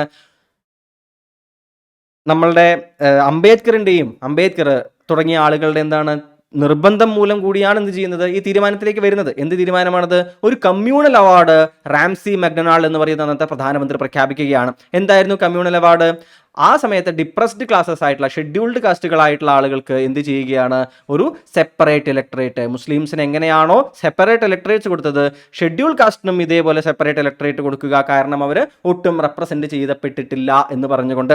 പക്ഷേ ഗാന്ധിജിയാണ് എന്ത് ചെയ്യുന്നത്, ഇതിനെ ഏറ്റവും ശക്തമായിട്ട് ഗാന്ധിജി എന്ത് ചെയ്യുകയാണ്, എതിർക്കുകയാണ്. ബ്രിട്ടീഷുകാർ മുസ്ലിംസിനെയും ഹിന്ദുവിനെയും രണ്ടാക്കാൻ ശ്രമിക്കുന്നത് പോലെ തന്നെ ഷെഡ്യൂൾഡ് കാസ്റ്റിൽ പെടുന്ന ആളുകൾ എന്ത് ചെയ്യുകയാണ്, ഹിന്ദുക്കളിൽ നിന്ന് വേർപെടുത്തുന്നതിന് വേണ്ടിയിട്ടാണ് ഈ സ്റ്റെപ്പ് എടുക്കുന്നത് എന്ന് പറഞ്ഞിട്ട് എന്ത് ചെയ്യുകയാണ്, ഗാന്ധിജി ഇതിനെ ശക്തിയുക്തം എതിർക്കുകയാണ്. ശേഷം അദ്ദേഹം എന്ത് ചെയ്യുകയാണ്? അദ്ദേഹം നിരാഹാരം കിടക്കുകയാണ്. നിരാഹാരം കിടക്കുന്നു. അവസാനം അംബേദ്കർ എങ്ങനെയായിരുന്നു? ഈ സെപ്പറേറ്റ് ഇലക്ടറേറ്റ് വേണമെന്ന് വളരെയധികം നിർബന്ധമുള്ള ആളായിരുന്നു അംബേദ്കർ.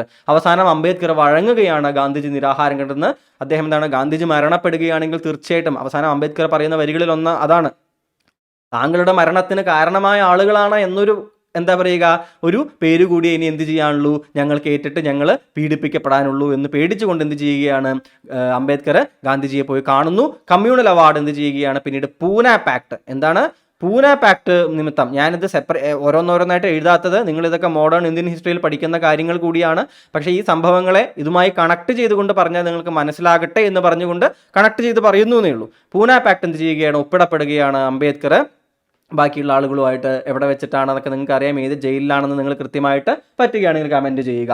അപ്പോൾ എന്ത് ചെയ്യുന്നു, കമ്മ്യൂണൽ അവാർഡും വന്നിരിക്കുന്നു. അപ്പോൾ ഇത്തരം സംഭവങ്ങൾക്ക് ശേഷം എന്ത് നടക്കുകയാണ്, അടുത്ത പ്രധാനപ്പെട്ട ഒരു ആക്ട് വരികയാണ്, 1935 ഗവൺമെന്റ് ഓഫ് ഇന്ത്യ ആക്ട്. എന്താണ് government of India act 1935? Round table കോൺഫറൻസുകൾ നടന്നിരിക്കുന്നു നമ്മൾ പറഞ്ഞു. അതിനുശേഷം ബ്രിട്ടീഷ് പാർലമെന്റിൽ ഒരു ധവളപത്രം അഥവാ വൈറ്റ് പേപ്പർ ഇറക്കും. ഇവയുടെ എല്ലാത്തിൻ്റെയും പരിണത ഫലമായിട്ട് ഒരു ബൾക്കി ആയിട്ടുള്ള വളരെ വലിയ ഒരു എന്ത് ചെയ്യുകയാണ്, ഒരു ആക്ട് വരികയാണ്. ഏതാണ്ട് 321 സെക്ഷനുകൾ, എന്താ പറയുക, 321 സെക്ഷനുകൾ, അല്ലെങ്കിൽ പിന്നീട് ആർട്ടിക്കിൾ എന്നൊക്കെ നമുക്ക് പറയാം. 321 സെക്ഷനുകളും ഏതാണ്ട് 10ഓളം ഷെഡ്യൂളുകളും ഒക്കെ വരുന്ന അതിബൃഹത്തായിട്ടുള്ളൊരു നിയമനിർമ്മാണമായിരുന്നു ഇവിടെ നടന്നിട്ടുള്ളത്. ബ്രിട്ടീഷ് പാർലമെന്റ് ഇന്ത്യക്ക് വേണ്ടി നിർമ്മിച്ചിട്ടുള്ള ഏറ്റവും ബൃഹത്തായ നിയമനിർമ്മാണം ഏതാണ് എന്ന് ചോദിച്ചു കഴിഞ്ഞാൽ അത് ഗവൺമെന്റ് ഓഫ് ഇന്ത്യ ആക്ട് 1935 ആണെന്ന് പറയണം. ഇന്നും നമ്മളുടെ ഇന്ത്യൻ കോൺസ്റ്റിറ്റ്യൂഷൻ ഇത്രയധികം വലിപ്പം വരാൻ, ഇത്രയധികം ബൾക്കിയായി മാറാൻ, എന്താണ് വാക്കെന്താണ്, ബൾക്കി എന്നാണ് ആ വാക്ക് ഉപയോഗിക്കാറ്. ഇത്രയധികം ബൾക്കിയായി മാറാനുള്ള കാരണം എന്താണ് ഇന്ത്യൻ കോൺസ്റ്റിറ്റ്യൂഷൻ എന്ന ചോദ്യത്തിന് ഉത്തരം എവിടെയാണ് കിടക്കുന്നത്, 1935 ഗവൺമെന്റ് ഓഫ് ഇന്ത്യ ആക്ടിലാണ് കിടക്കുന്നത്. കാരണം ഈ ഒരു ആക്ട് ഇത്രയധികം ബൾക്കി ആയതുകൊണ്ടാണ് എന്തായി മാറുന്നത്, നമ്മൾ ഇന്ത്യൻ കോൺസ്റ്റിറ്റ്യൂഷൻ ഇതിൽ നിന്ന് ധാരാളം കാര്യങ്ങൾ കടമെടുത്തിട്ടുണ്ട്. ഇതിൻ്റെ പല സ്ട്രക്ചർ അങ്ങനെ നമ്മൾ കടമെടുത്തിട്ടുണ്ട്. അതുകൊണ്ട് തന്നെ ആണ് നമ്മളുടെ കോൺസ്റ്റിറ്റ്യൂഷൻ ഇത്രയും ബൾക്കി ആയത് എന്ന് പറയപ്പെടുന്നുണ്ട്. അപ്പോൾ ഗവൺമെന്റ് ഓഫ് ഇന്ത്യ ആക്ട് 1935 ഇതാ മുന്നോട്ട് വരികയാണ്. എന്തായിരുന്നു, ഒരുപാട് പ്രധാനപ്പെട്ട വാക്കുകൾ ഇതിനുണ്ട്. ഒന്നാമത്തെ കാര്യം എന്താണെന്ന് ചോദിച്ചാൽ, ആദ്യമായിട്ടൊരു ഓൾ ഇന്ത്യ ഫെഡറേഷൻ എന്ത് ചെയ്യുകയാണ്, എസ്റ്റാബ്ലിഷ് ചെയ്യപ്പെടുകയാണ്. അതായത് ബ്രിട്ടീഷ് പ്രൊവിൻസുകളും രാജാക്കന്മാർ ഭരിക്കുന്ന പ്രിൻസ്ലി സ്റ്റേറ്റുകളും എല്ലാം ഒന്നിച്ചു ചേരുന്ന ഒരു വലിയ ഇന്ത്യൻ ഫെഡറേഷൻ എന്ന് പറയുന്ന ഒരു കൺസെപ്റ്റ് വിഭാവനം ചെയ്ത ആക്ട് ആയിരുന്നു ഗവൺമെന്റ് ഓഫ് ഇന്ത്യ ആക്ട് 1935. മനസ്സിലാവുന്നുണ്ടോ നിങ്ങൾക്ക്? ഇത് എന്ത് ചെയ്യുന്നില്ല, ഫ്രൂട്ട്ഫുൾ ആവുന്നില്ല, ഇത് സംഭവിക്കുന്നില്ല. പ്രിൻസ്ലി സ്റ്റേറ്റുകൾ എന്ത് ചെയ്യുകയാണ്, ഇതിനെ സംശയത്തോടുകൂടി കണ്ട് വിട്ടു നിൽക്കുകയൊക്കെ ചെയ്യുന്നുണ്ട്. അതുകൊണ്ട് തന്നെ ഇതെന്താണ്, ഈ ഫെഡറേഷൻ ഒരിക്കലും മര്യാദയ്ക്ക് നിലവിൽ വരുന്നൊന്നുമില്ല. പക്ഷേ എങ്കിലും എന്ത് ചെയ്യുകയാണ്, ഓൾ ഇന്ത്യ ഫെഡറേഷൻ എന്നുള്ളൊരു കൺസെപ്റ്റ് എന്ത് വരികയാണ്, മുന്നോട്ട് വരികയാണ് 1935 ഈ ആക്ടോട് കൂടിയിട്ട്. മറ്റൊരു പ്രധാനപ്പെട്ട കാര്യം പ്രത്യേകം ശ്രദ്ധിക്കുക, 3 ലിസ്റ്റുകളിലായിട്ട് അധികാരങ്ങളിൽ ഡിവിഷൻ ഓഫ് പവർ നടക്കുകയാണ്, അല്ലെ? സെപ്പറേഷൻ ഓഫ് പവർ, അല്ലെങ്കിൽ സെപ്പറേഷൻ ഓഫ് പവറിൽ ഡിവിഷൻ ഓഫ് പവർ നടക്കുകയാണ്. എന്താണ് ഈ ഡിവിഷൻ ഓഫ് പവർ നടക്കുന്നത്? 3 ലിസ്റ്റുകൾ നമുക്കറിയാം, അല്ലേ? നമുക്കിപ്പോൾ എന്തുണ്ട്, central list, state list, concurrent list എന്ന് പറയുന്നത് പോലെ തന്നെ ആ കാലഘട്ടത്തിൽ വന്നിരുന്നത് എങ്ങനെയായിരുന്നു, ഒരു ഫെഡറൽ ലിസ്റ്റ്. അതിലെന്തായിരുന്നു, അതിലെ സബ്ജക്റ്റുകളിൽ ആര് നിയമങ്ങൾ ഉണ്ടാക്കും, വൈസ്രോയുടെ നേതൃത്വത്തിലുള്ള സെൻട്രൽ നിയമങ്ങൾ ഉണ്ടാക്കും. പ്രൊവിൻസ് ലിസ്റ്റ് ഉണ്ട്, പ്രൊവിൻസിൽ ആരായിരിക്കും, തീർച്ചയായിട്ടും ഗവർണർ, നമ്മൾ നേരത്തെ പറഞ്ഞ രീതിയിൽ നിയമം ഉണ്ടാക്കും. പിന്നീടോ കൺകറന്റ് ലിസ്റ്റ്, ഇത് 2 കൂട്ടർക്കും ഇതിൽ എന്ത് ചെയ്യാം, നിയമം ഉണ്ടാക്കാം. മനസ്സിലായല്ലോ? Federal list, provincial list, concurrent list എന്ന രീതിയിൽ 3 ലിസ്റ്റുകളായിട്ട് സബ്ജക്റ്റ് തിരിക്കപ്പെടുന്നു. അതായത് ഡിവിഷൻ ഓഫ് പവർ ഒഫീഷ്യലി എന്ത് ചെയ്യുകയാണ്, ഇതാ നിലവിൽ വരികയാണ്. അതിൻ്റെ അർത്ഥം എന്താണെന്ന് കൂടി നിങ്ങളൊന്ന് ആലോചിച്ച് നോക്കൂ. കോൺസ്റ്റിറ്റ്യൂഷൻ റിലേറ്റഡ് ആയിട്ട് എന്താണ് അതിൻ്റെ അർത്ഥം? പ്രൊവിൻസുകൾക്ക് സെപ്പറേറ്റ് കൃത്യമായിട്ട് എന്ത് ചെയ്യുന്നു, പവറുകൾ, അധികാരങ്ങൾ ലഭിക്കുകയാണ്, അല്ലെ? ഇന്ന സബ്ജക്റ്റുകൾ നമുക്ക് കൃത്യമായി കൈകാര്യം ചെയ്യാം, ഇത് നമ്മളുടെ പവറിലാണെന്ന് കൃത്യമായി മനസ്സിലാക്കുകയാണ്. ഇതിനൊക്കെ ഒരു ക്ലോസ് ഉണ്ട്. എന്താണ്, നമ്മളുടെ വൈസ്രോയ്ക്ക് ഇഷ്ടപ്പെട്ടില്ല എന്നുണ്ടെങ്കിൽ ഗവർണർ ഇത് എന്ത് ചെയ്യുകയാണ്, റിസർവ് ചെയ്യുകയാണ് വൈസ്രോയ്ക്ക് എന്നുണ്ടെങ്കിൽ എന്താവും, അത് അവസാനം തള്ളിപ്പോവും. സ്റ്റിൽ എന്താണ്, ഒരുപാട് കാര്യങ്ങൾ എന്ത് ചെയ്യാൻ പറ്റും, നിയമനിർമ്മാണം നടത്തുന്നതിനും നടപ്പിലാക്കുന്നതിനുമുള്ള ഒരു അധികാരം ആർക്ക് കിട്ടുന്നുണ്ട്, നമ്മളുടെ പ്രൊവിൻസുകൾക്ക് കിട്ടുന്നുണ്ട് എന്ന് നിങ്ങൾ ഇതിനോട് ചേർത്ത് കൃത്യമായിട്ട് ആലോചിച്ച് വെക്കുക. ശേഷം അടുത്തത് എന്താണ്, അപ്പോൾ നമ്മൾ 3 ലിസ്റ്റുകളെ കുറിച്ച് പറഞ്ഞല്ലേ. എന്തൊക്കെ പറഞ്ഞു നമ്മൾ? Federal list, provincial list, concurrent list. ഇനി ഇതിലൊന്നും പെടാത്തൊരു സബ്ജക്റ്റ് വന്നാലോ? പലപ്പോഴായിട്ട് ചോദ്യം വന്നിട്ടുള്ള കാര്യമാണ് എന്ത്? റെസിഡ്യൂറി പവേഴ്സ് ആരുടെ കയ്യിലായിരുന്നു? റെസിഡ്യൂറി പവേഴ്സ് ആരുടെ കയ്യിലായിരുന്നു? അത് വൈസ്രോയുടെ കയ്യിലായിരുന്നു. അതായത് ഇതിലൊന്നും പരാമർശിക്കപ്പെടാത്തൊരു പുതിയ വിഷയത്തെക്കുറിച്ച് ഒരു നടപടി എടുക്കണമെങ്കിൽ, തീരുമാനമെടുക്കണമെങ്കിൽ അത്തരത്തിലുള്ള residuary power it always lies with hmm? The viceroy. മനസ്സിലായോ നിങ്ങൾക്ക്?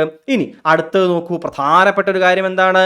Dyarchy abolished at provinces. നമ്മൾ പറഞ്ഞിരുന്നു അല്ലെ, ട്രാൻസ്ഫേർഡ് സബ്ജക്റ്റുകളിൽ നിന്നും റിസർവ്ഡ് സബ്ജക്റ്റുകളിൽ നിന്നും ഒക്കെ പേരിട്ടിട്ട് എന്ത് ചെയ്തിരുന്നു? പ്രൊവിൻസിലെ സബ്ജക്റ്റുകളെ രണ്ടായി തിരിക്കുകയും ട്രാൻസ്ഫേർഡ് സബ്ജക്റ്റുകളിൽ എന്താണ്, നമ്മളുടെ പോപ്പുലർ മിനിസ്റ്റർക്ക് തീരുമാനമെടുക്കാൻ പറ്റുകയും റിസർവ്ഡ് സബ്ജക്റ്റുകളിൽ ആ രീതിയിൽ പറ്റില്ല എന്ന രീതിയിലുമൊക്കെ എന്തിരുന്നു? തീരുമാനം ഉണ്ടായിരുന്നു. ഇതിൽ ഈ ട്രാൻസ്ഫേർഡ് സബ്ജക്റ്റുകൾ എന്ന് പറഞ്ഞാൽ എന്തായിരിക്കും? ഈ റോഡ് മെയിൻറ്റെയിൻ ചെയ്യൽ, എഡ്യൂക്കേഷൻ റിലേറ്റഡ് കാര്യങ്ങൾ, ഇത്തരത്തിൽ പണച്ചിലവുള്ള കാര്യങ്ങളൊക്കെ എന്തായിരിക്കും? ട്രാൻസ്ഫേർഡ് സബ്ജക്റ്റ് ആയിരിക്കും. അതായത് പണം ചെലവാക്കി പണിയെടുക്കേണ്ട സ്ഥലങ്ങളൊക്കെ എങ്ങനെയായിരിക്കും? ട്രാൻസ്ഫേർഡ് സബ്ജക്റ്റ് ആക്കിയിട്ട് മിനിസ്റ്റർമാർക്കും തെരഞ്ഞെടുക്കപ്പെട്ട അംഗങ്ങൾക്കും തീരുമാനം എടുക്കാനായിട്ടുള്ള കൊടുക്കും. റവന്യൂ, പോലീസ്, പബ്ലിക് ഓർഡർ ആയിട്ടുള്ള കാര്യങ്ങൾ, മിലിറ്ററി, ഇത്തരത്തിലുള്ള പ്രധാനപ്പെട്ട കാര്യങ്ങളെല്ലാം ആരുടെ കയ്യിലായിരിക്കും? റിസർവ്ഡ് സബ്ജക്റ്റ് ആയിട്ട് ഗവർണർ തന്നെ പ്രൊവിൻസിൽ സ്വന്തം തീരുമാനത്തിൻ്റെ അടിയിൽ വെക്കും. അതായത് ഏതാണ്ട് എങ്ങനെയാണ്?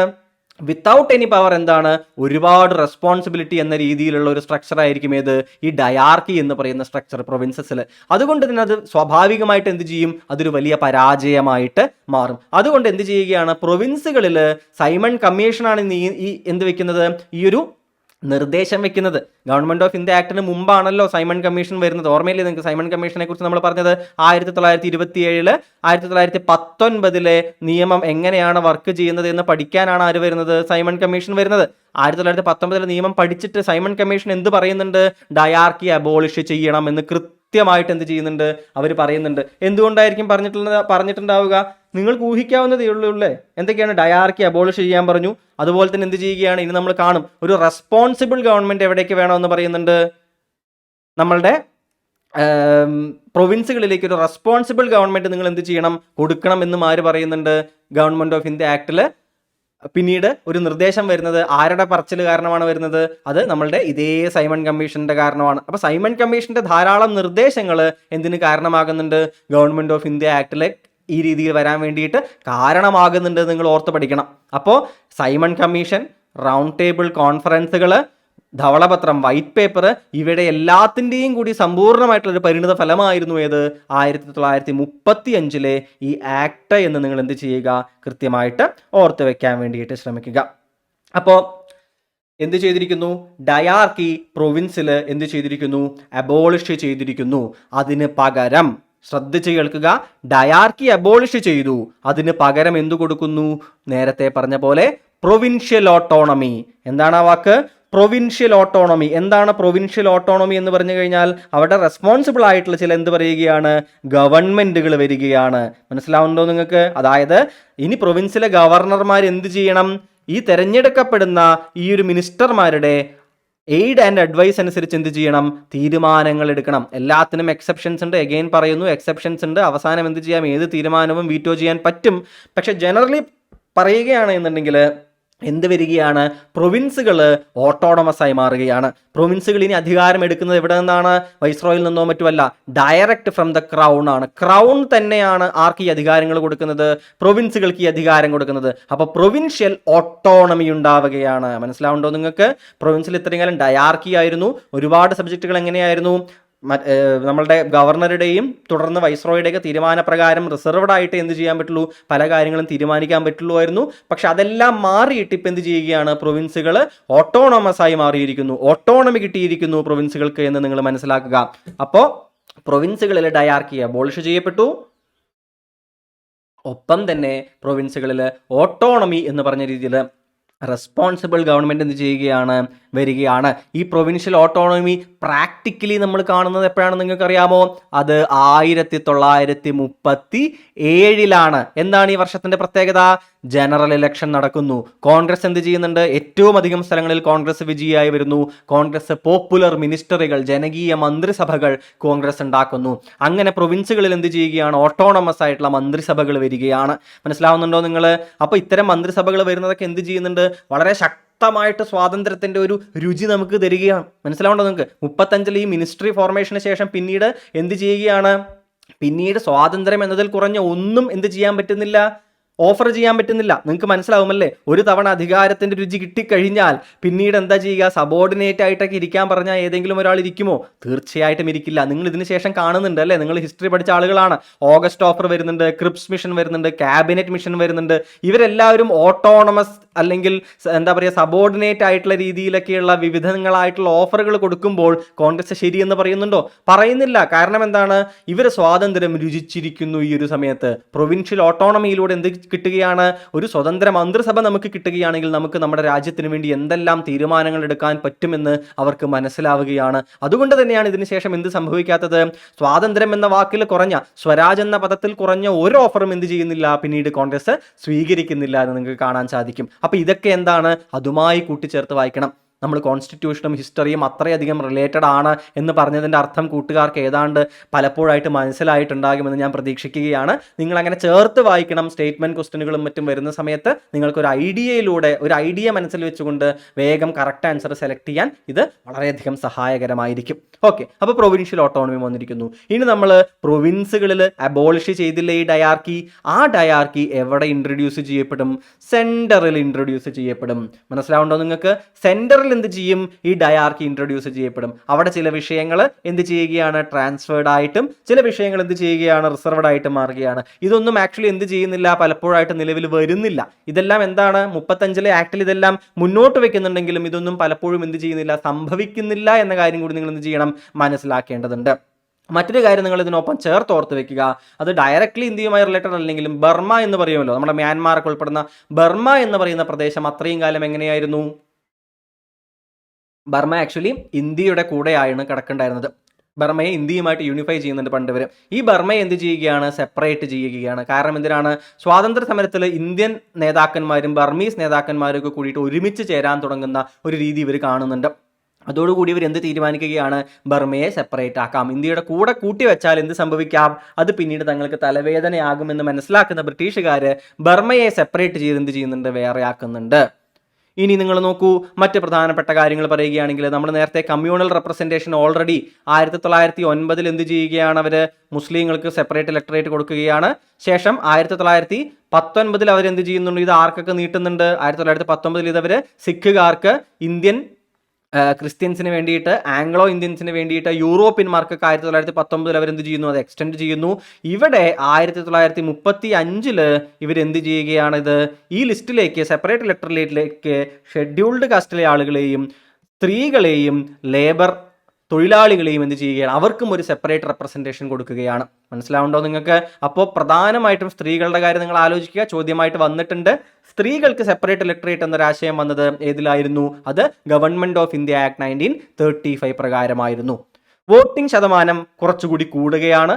ഏതാണ്ട് ജനസംഖ്യയുടെ 10% ആളുകൾക്ക് എന്ത് കിട്ടുകയാണ്? അവർക്ക് വോട്ടിങ്ങിനുള്ള റൈറ്റ്സ് കിട്ടുകയാണ്. പിന്നീട് ഒരു കാര്യം നിങ്ങൾക്ക് അറിയുമായിരിക്കും, എക്കണോമിക്സ് നിങ്ങൾ പഠിച്ച സമയത്ത് കണ്ടിട്ടുണ്ടാവും അല്ലേ? RBI act 1934. അതിനുശേഷം RBI നിലവിൽ വരുന്നത് 35 എന്നൊക്കെ പറഞ്ഞ് നിങ്ങൾ കണ്ടിട്ടുണ്ടാവും. അപ്പോൾ ആ രീതിയിൽ RBI നിലവിൽ വരുന്നതിന് കാരണമായിട്ടുള്ള ഒന്നെന്താണ്? അത് ഗവൺമെന്റ് ഓഫ് ഇന്ത്യ ആക്ട് 1935 ആണ്. ഇതിനൊപ്പം ഇതിന് തൊട്ട് മുമ്പ് നമ്മൾ കണ്ടിരുന്നു എന്തായിരുന്നു? സെൻട്രൽ പബ്ലിക് സർവീസ് കമ്മീഷൻ എന്ന് പറഞ്ഞ രീതിയിൽ എന്ത് ചെയ്തിരുന്നു? സ്ഥാപിക്കപ്പെട്ടിരുന്നു അല്ലേ? സെൻട്രൽ പബ്ലിക് സർവീസ് കമ്മീഷൻ കേന്ദ്ര തലത്തിൽ സിവിൽ സർവീസിലേക്ക് ഉദ്യോഗാർത്ഥികളെ തിരഞ്ഞെടുക്കാൻ സെൻട്രൽ പബ്ലിക് സർവീസ് കമ്മീഷൻ നമ്മൾ 1919 നിയമത്തിൽ കാണുകയുണ്ടായി. അതിന് പുറമെ ഫെഡറൽ എന്ന രീതിയിൽ സെൻട്രൽ ലെവലിൽ ഒരു പബ്ലിക് സർവീസ് കമ്മീഷന് പുറമെ പ്രൊവിൻഷ്യൽ പബ്ലിക് സർവീസ് കമ്മീഷൻസ് കൂടി എന്ത് ചെയ്യുകയാണ്? ഇവിടെ മുന്നോട്ട് വരികയാണ്. പ്രൊവിൻഷ്യൽ PSCകൾ കൂടി സ്ഥാപിച്ചോളൂ എന്ന് പറയുകയാണ്. നിങ്ങൾ ഓർത്ത് നോക്കൂ, നിങ്ങൾ എഗെയിൻ ഞാൻ പറയുന്നു, കണക്റ്റഡ് വിത്ത് ദ ഹിസ്റ്ററി. എങ്ങനെയാണ് നിങ്ങൾ കണക്ട് ചെയ്യുക? കേരളത്തിന്റെ കാര്യം ആലോചിച്ചാൽ മതി. കേരളത്തിന്റെ കാര്യം ആലോചിച്ച് നോക്കൂ നിങ്ങൾ. Travancore PSC, Travancore public service commission നിലവിൽ വരുന്ന വർഷം ഏതാണ്? നിങ്ങൾക്ക് ഓർമ്മയുണ്ടോ? 1936 നിലവിൽ വരുന്നത്. അതുപോലെ തന്നെ ഏതാണ്? കൊച്ചിൻ സ്റ്റാഫ് സെലക്ഷൻ ബോർഡ് ഏത് വർഷത്തിലാണ് നിലവിൽ വരുന്നത്? ഇതേ വർഷം 1936 തന്നെയാണ്. മനസ്സിലാവുന്നുണ്ടോ നിങ്ങൾക്ക്? ഈ കൊച്ചിൻ സ്റ്റാഫ് സെലക്ഷൻ ബോർഡ് പിന്നീട് കൊച്ചിൻ PSC ആയിട്ട് മാറുന്നത് എപ്പോഴാണെന്ന് നിങ്ങൾക്ക് അറിയാമോ? അത് 1947 ആണ്. അതെ, 47 തോന്നുന്നു. അതെ, 47 1947 Cochin staff selection board Cochin PSC ആയി മാറുന്നത്. പിന്നീട് 49 2 കൊല്ലം കൂടി കഴിയുന്ന സമയത്ത് 49 എന്താവും? തിരുക്കൊച്ചിയായി മാറും. പിന്നീട് 56 എന്ത് ചെയ്യും? ഇത് കേരള PSC ആയിട്ട് മാറും. അപ്പോൾ ഇതിൻ്റെയൊക്കെ തുടക്കം എവിടെയാണെന്ന് നോക്കൂ. ട്രാവൻകൂർ PSCയും കൊച്ചിൻ സ്റ്റാഫ് സെലക്ഷൻ ബോർഡും സ്ഥാപിക്കപ്പെടുന്ന വർഷം ഏതാണ്? 36. എന്തുകൊണ്ടായിരിക്കും പ്രൊവിൻഷ്യൽ PSCകൾക്ക് അധികാരം കൊടുത്തത്? പ്രൊവിൻഷ്യൽ PSCകൾ ഉണ്ടാക്കാൻ പറഞ്ഞത് 35-ലാണ്. അതുകൊണ്ട് തന്നെയാണ് 36 ഇവ സ്ഥാപിക്കപ്പെടുന്നത്. അപ്പോൾ ഇതിൽ നിങ്ങൾ എന്ത് ചെയ്യുക? ഇങ്ങനെ കണക്ട് ചെയ്തുകൊണ്ട് നിങ്ങൾ എന്ത് ചെയ്യുക? കാര്യങ്ങൾ ഓർത്ത് വെക്കാൻ വേണ്ടിയിട്ട് ശ്രമിക്കുക. ഇതിനൊപ്പം ഒരു ഫെഡറൽ കോർട്ട് കൂടി സ്ഥാപിക്കപ്പെടുകയാണ് 37. നിങ്ങൾക്കറിയാലേ, പണ്ടൊരു കൽക്കത്തയിലൊരു കോർട്ട് സ്ഥാപിച്ചിരുന്നു. ശേഷം 1861 നമ്മൾ കൗൺസിൽസ് ആക്ട് വന്ന വർഷം ഓർമ്മയുണ്ടോ നിങ്ങൾക്ക്? 1861 പറഞ്ഞിട്ട് ഈ 1861 ക്ഷമിക്കണം 1861 സമയത്ത് എന്ത് ചെയ്യുന്നുണ്ട്? ഹൈക്കോർട്ട് ആക്ട് വരുന്നുണ്ട്. എന്താണ്? ഹൈക്കോർട്ട് ആക്ട് വരുന്നുണ്ട്. അത് എന്ത് ചെയ്യുന്നുണ്ട്? കൽക്കട്ടയിലെയും ബോംബെയിലെയും ഒക്കെയുള്ള ഈ എന്താ പറയുക, കൽക്കത്തയിലെ സുപ്രീം കോർട്ടൊക്കെ എന്ത് ചെയ്യുന്നുണ്ട്? അബോളിഷ് ചെയ്യുന്നുണ്ട്. അതിന് പകരം എന്നിട്ട് എന്ത് ചെയ്യുകയാണ്? ഹൈക്കോർട്ടുകൾ സ്ഥാപിക്കുകയാണ്. ഹൈക്കോർട്ട് ആക്ട് പ്രകാരം 1861 ഇങ്ങനെ ഒരു എന്ത് നടക്കുന്നുണ്ട്? സ്റ്റെപ്പ് നടക്കുന്നുണ്ട്. ജസ്റ്റ് പറഞ്ഞതേ ഉള്ളൂ. അപ്പോൾ ഈ രീതിയിൽ നടന്ന സ്റ്റെപ്പുകൾക്കൊക്കെ ശേഷം ഒരു ഫെഡറൽ കോർട്ട് ഡൽഹി സീറ്റായിട്ട് എന്ത് ചെയ്യുന്നു? 37 സ്ഥാപിക്കപ്പെടുകയാണ്. പിന്നീട് എന്താണ്? പാകിസ്ഥാൻ ഡിവൈഡ് ചെയ്ത് പോകുന്ന സമയത്ത് കറാച്ചിയിൽ ഇതിന്റെ തത്തുല്യമായിട്ടുള്ള ഒരു എന്ത് ചെയ്യുന്നുണ്ട്? ഒരു കോർട്ട് അവിടെ പാകിസ്ഥാന് വേണ്ടിയിട്ട് അവിടെ സ്ഥാപിക്കപ്പെടുന്നുണ്ട്. പിന്നീടാണ് എന്ത് ചെയ്യുന്നത്? 1950 റിപ്പബ്ലിക് ആയതിനു ശേഷം 50 ജനുവരി 28 നമ്മളുടെ സുപ്രീം കോർട്ട് ഓഫ് ഇന്ത്യ എന്ത് ചെയ്യുകയാണ്? പിന്നീട് സ്ഥാപിക്കപ്പെടുകയാണ്. അപ്പോൾ ഈ രീതിയിൽ നടക്കുന്നുണ്ട്. അതിന്റെ തുടക്കം എന്ന രീതിയിൽ ഒരു ഫെഡറൽ കോർട്ട് 1937 സ്ഥാപിക്കപ്പെടുന്നുണ്ട് എന്ന കാര്യം കൂടി നിങ്ങൾ എന്ത് ചെയ്യുക? ഓർത്ത് വെക്കുക. അപ്പോൾ 35-ന്റെ പ്രത്യേകതകൾ എന്തൊക്കെയാണ്? ഈ ഗവൺമെന്റ് ഓഫ് ഇന്ത്യ ആക്ടിന്റെ പ്രത്യേകതകൾ എന്തൊക്കെയാണ്? ബൾക്കി ആയിട്ടുള്ളതായിരുന്നു. ഏറ്റവും വലിയ 321 സെക്ഷനുകളും 10ഓളം ഷെഡ്യൂളുകളും ഉൾപ്പെടെയുന്ന വളരെ വലിയൊരു എന്താ പറയുക നിയമനിർമ്മാണമായിരുന്നു അത് നടന്നിരുന്നത്. അതിലേക്ക് നയിച്ചത് എന്തൊക്കെയായിരുന്നു? സൈമൺ കമ്മീഷൻ നിർദ്ദേശങ്ങൾ, റൗണ്ട് ടേബിൾ കോൺഫറൻസുകൾ, വൈറ്റ് പേപ്പർ, ധവളപത്രം ബ്രിട്ടീഷ് പാർലമെന്റ് ഇറക്കിയത്, ഇവയെല്ലാം കൂടിയാണ് ഗവൺമെന്റ് ഓഫ് ഇന്ത്യ ആക്ടിലേക്ക് എന്ത് ചെയ്യുന്നത്? നയിക്കുന്നത്. അതായത് നമ്മൾ ഇതിൽ കാണുന്ന ഡയാർക്കി അബോളിഷ് ചെയ്യുന്നത്, റെസ്പോൺസിബിൾ ഗവൺമെന്റ് പ്രൊവിൻസുകളിലേക്ക് കൊടുക്കുന്നത്, ഒരു ബ്രിട്ടീഷ് ഫെഡറേഷൻ വരുന്നത് അല്ലെ, അതായത് ബ്രിട്ടീഷ് പ്രൊവിൻസുകളെയും പ്രിൻസ്ലി സ്റ്റേറ്റുകളെയും കൂട്ടിയിട്ടുള്ള ഒരു ഓൾ ഇന്ത്യ ഫെഡറേഷൻ എന്നുള്ള കൺസെപ്റ്റ്, ഇവയെല്ലാം അതായത് കമ്മ്യൂണൽ ഇലക്ട്രേറ്റ് തള്ളിക്കളയേണ്ട, അത് കണ്ടിന്യൂ ചെയ്യണമെന്നുള്ള നിർദ്ദേശം, ഇവയൊക്കെ എവിടെ നിന്നാണ് വരുന്നത്? ഇവയൊക്കെ സൈമൺ കമ്മീഷന്റെ നിർദ്ദേശങ്ങളിൽ നിന്നാണ് വരുന്നത് എന്ന് നിങ്ങൾ പ്രത്യേകം എന്ത് ചെയ്യണം? ആലോചിക്കേണ്ടതുണ്ട്. മനസ്സിലാവുന്നുണ്ടോ? പ്രധാനപ്പെട്ട പല കാര്യങ്ങളും സൈമൺ കമ്മീഷന്റെ നിർദ്ദേശത്തിൽ നിന്നാണ് വരുന്നത് എന്ന് കൂടി നിങ്ങൾ ആലോചിക്കുക. അപ്പോൾ പ്രൊവിൻഷ്യൽ ഓട്ടോണമി ആലോചിക്കുക. ഡയാർക്കി പ്രൊവിൻസിൽ അബോളിഷ് ചെയ്തു, പക്ഷേ എവിടേക്ക് ഇത് സജസ്റ്റ് ചെയ്തു? സെൻട്രലിലേക്ക് സജസ്റ്റ് ചെയ്തു. അതുപോലെ തന്നെ ഓൾ ഇന്ത്യ ഫെഡറേഷൻ എന്നുള്ളത് വരുന്നു.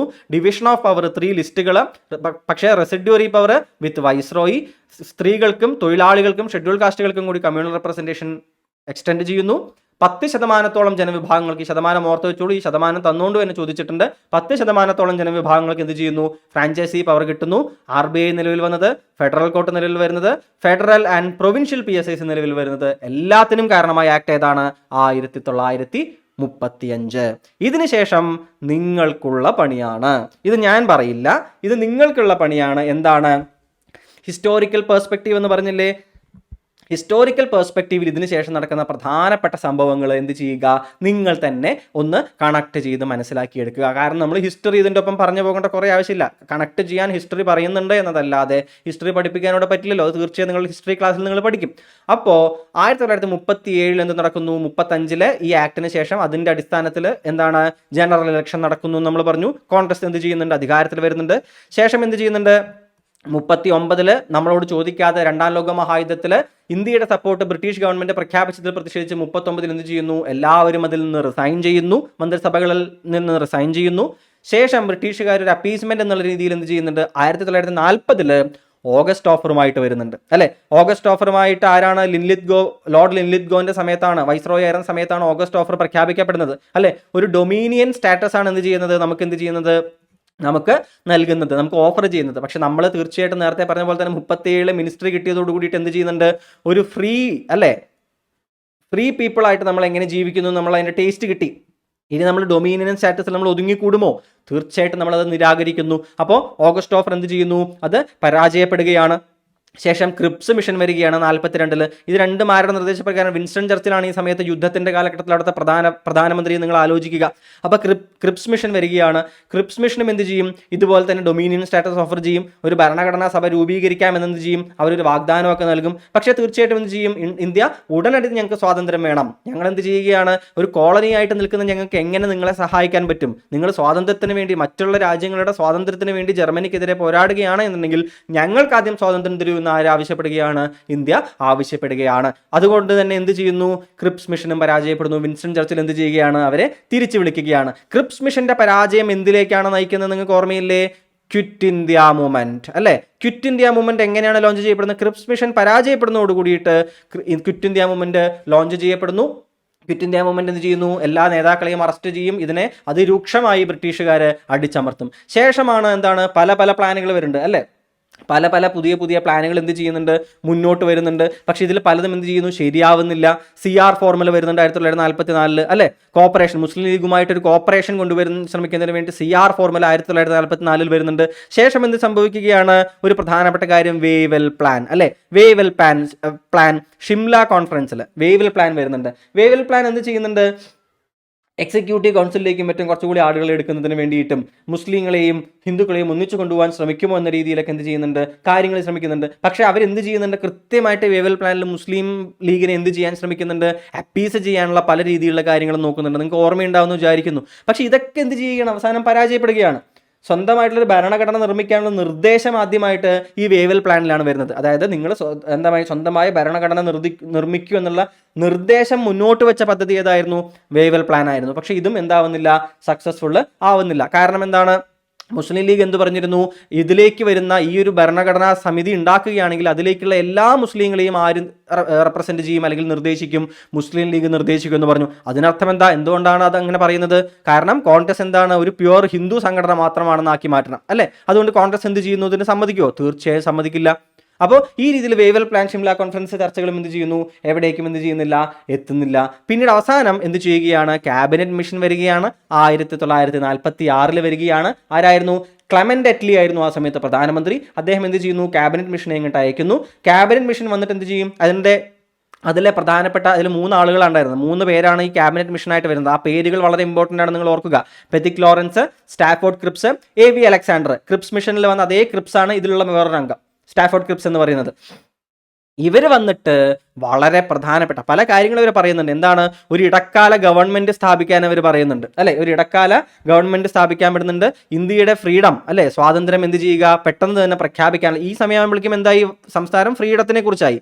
എന്തല്ല, ഇനി ഡൊമീനിയൻ സ്റ്റാറ്റസ് ഒന്നും ഇല്ല അല്ലേ? ബ്രിട്ടന്റെ മേലെ നല്ല പ്രഷർ വരുന്നുണ്ട് അമേരിക്ക ഉൾപ്പെടെയുള്ള രാജ്യങ്ങളിൽ നിന്ന്. അതുകൊണ്ട് ഫ്രീഡം എന്ന വർത്തമാനം തുടങ്ങിക്കഴിഞ്ഞു. എന്ത് ചെയ്യുകയാണ്?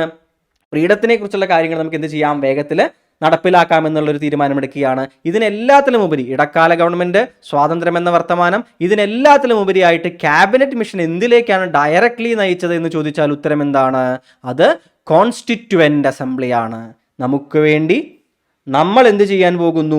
ഒരു ഭരണഘടന തയ്യാറാക്കാൻ പോകുന്നു അല്ലെ? ഒരു ഭരണഘടന നിർമ്മാണ സഭ നമ്മൾ സ്ഥാപിക്കാൻ പോവുകയാണ്.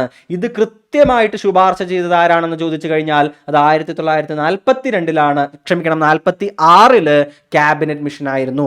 1946 ക്യാബിനറ്റ് മിഷനാണ് ഫോർമേഷൻ ഓഫ് കോൺസ്റ്റിറ്റ്യൂവന്റ് അസംബ്ലിക്ക് ഡയറക്ട്ലി കാരണമായത് എന്ന് നിങ്ങൾ കൃത്യമായിട്ട് എന്ത് ചെയ്യുക?